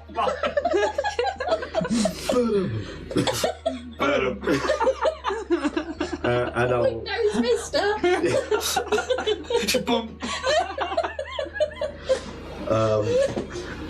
I think I'm going to need all the help I'm going to get if we're going to try and actually get this to work. Let's do it. All hands on deck. All hands! And I'll just start trying to, like, kind of, I guess, hack into the system to start running a program. So you can see that the update that they're doing now in this point is designed to basically give it a new firmware update to, one, stop people hacking into it, and two, it's part of its programming. It's like, this is like Citadel issued protocols.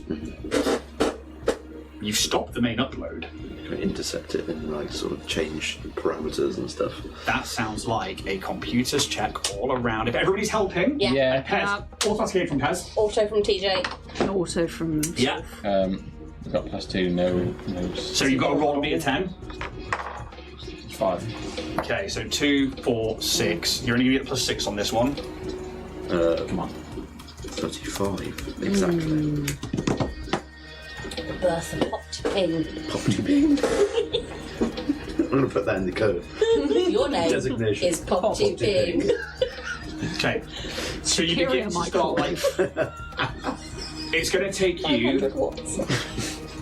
a good 10, 20 minutes to do this, and it's going to take quite a few I'm checks. just going to do it like, I think Take 20.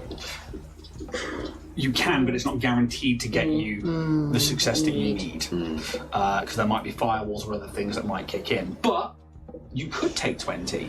I'm not going to tell you what the DC is, but we may as well try the best Yeah. we can You do. know, right? You can roll higher. If I know, like, from trying to like get into this program, it's going to take about 10-20 minutes, then I may as well use that time. And we'll just have to keep an eye out. Yeah. yeah, Yeah. taking the 20. Yeah. Okay. If you were to take 20, you would score a 20, and you'd have your computers on top of that. 42. We have, yeah. Then, I would say that taking 20, you would be able to succeed, which gives you the +8 on top of that one.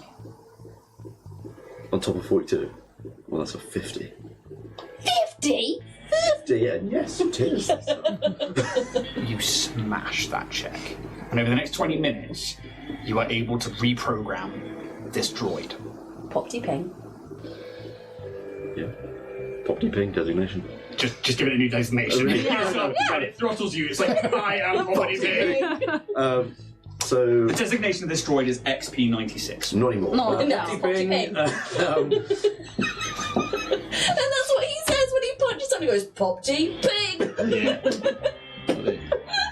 catchphrase. Put that in. Catchphrase. Top catchphrases. You've been Popti-Pung. Popty-ping. And I will put in the names of our crew. Yeah. Essentially, as like, these people are to be left unharmed. Everyone else fair game. Indeed, maybe like from the data pad, any sort of like life cycle data that I've got from the crew, I'll just sort of put into the computer so that this thing, when it sees us, it can kind of match those two sort of data Yeah. sets up and go, right, recognise as friendlies. Essentially, you're making an NPC for the crew, Yeah. mechanically. Another one? I can't do this.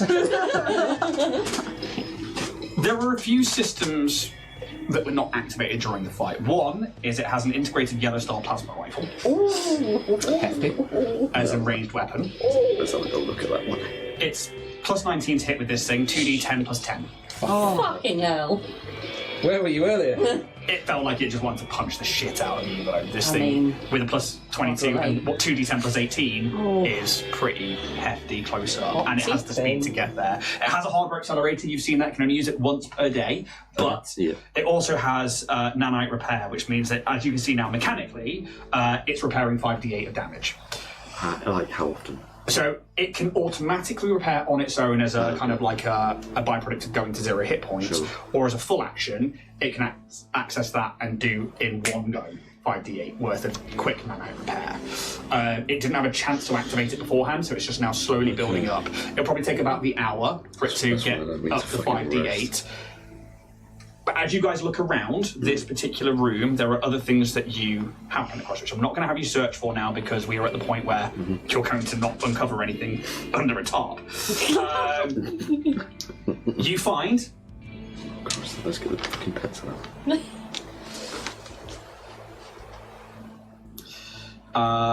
there are In the mechanics bays, there are nanite patches. Oh. There are 6 Mark IIIs and 6 Mark IIs. Yeah.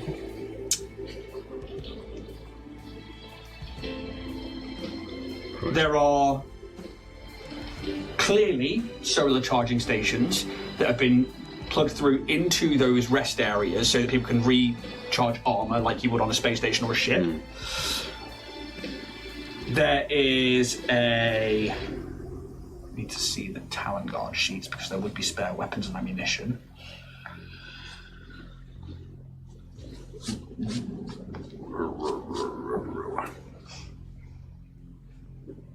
Come on. Created.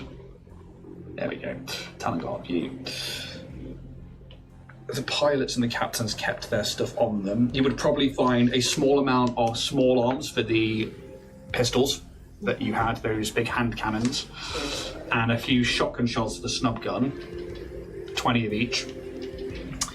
And then there is 6 standard batteries within one of the crates specifically for these vortex rifles that they were using.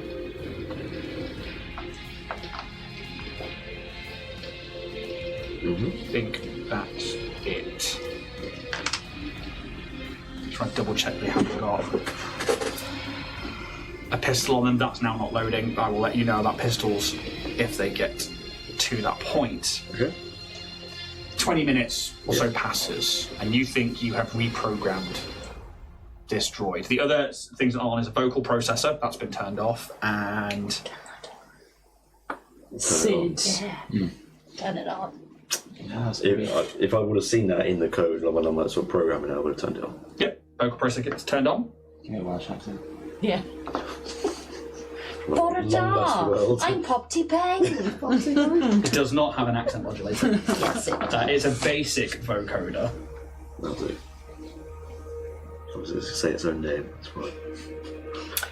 It also has Dial. security protocols, one of which is a door code. Nice. Good. Shocking. This is too easy. Easy, we just got fucked up. Yeah. You did. Actually, no, I got. Oh, sorry, it's a Street Sweeper Thunderstrike. That's the weapon. But you guys picked those up before. The other ones, but there is 2 spare ones here if you want them. 20 minutes goes by, and you have the option now to repower this thing back up. It's still heavily damaged and it's still trying to repair itself, but it is in a position where it can be turned on. Yeah. Yeah. Test if it's friend. Big red button, whatever that may be, on the. It's just an Self-destruct. Turn on. Wow. Hang on, do that again. Let me get a close up. Cinematic. It's like, and you watch, it's like the head, which is in this downwards position. You watch those like blue eyes flicker on. It's like for a moment, I'm just like, I've got a gun on my side, ready to just fucking. I am XP96 or Poppity Ping. Yes. Hey. Hello, Popty Right, Peng. board. And that is where we'll end today's session. Yay. As you guys gain a security droid in this moment. Thank you so much to people here on Twitch and to YouTube and podcast listeners. Obviously, if you're on Twitch, stick around. We're going to do the Drift Debrief. If you're on YouTube, you can check out the Drift Debrief if you are a member of our YouTube members, which you can go to our main page and see that there. Otherwise, we'll be back next week for some more Orion's Hope, and we'll see what happens if we can get through this main door into the root works of Keydell. Until then, may the dice gods be ever in your favour, and if you're on Twitch, stick around. Thank you very much. See you later. Bye. Bye.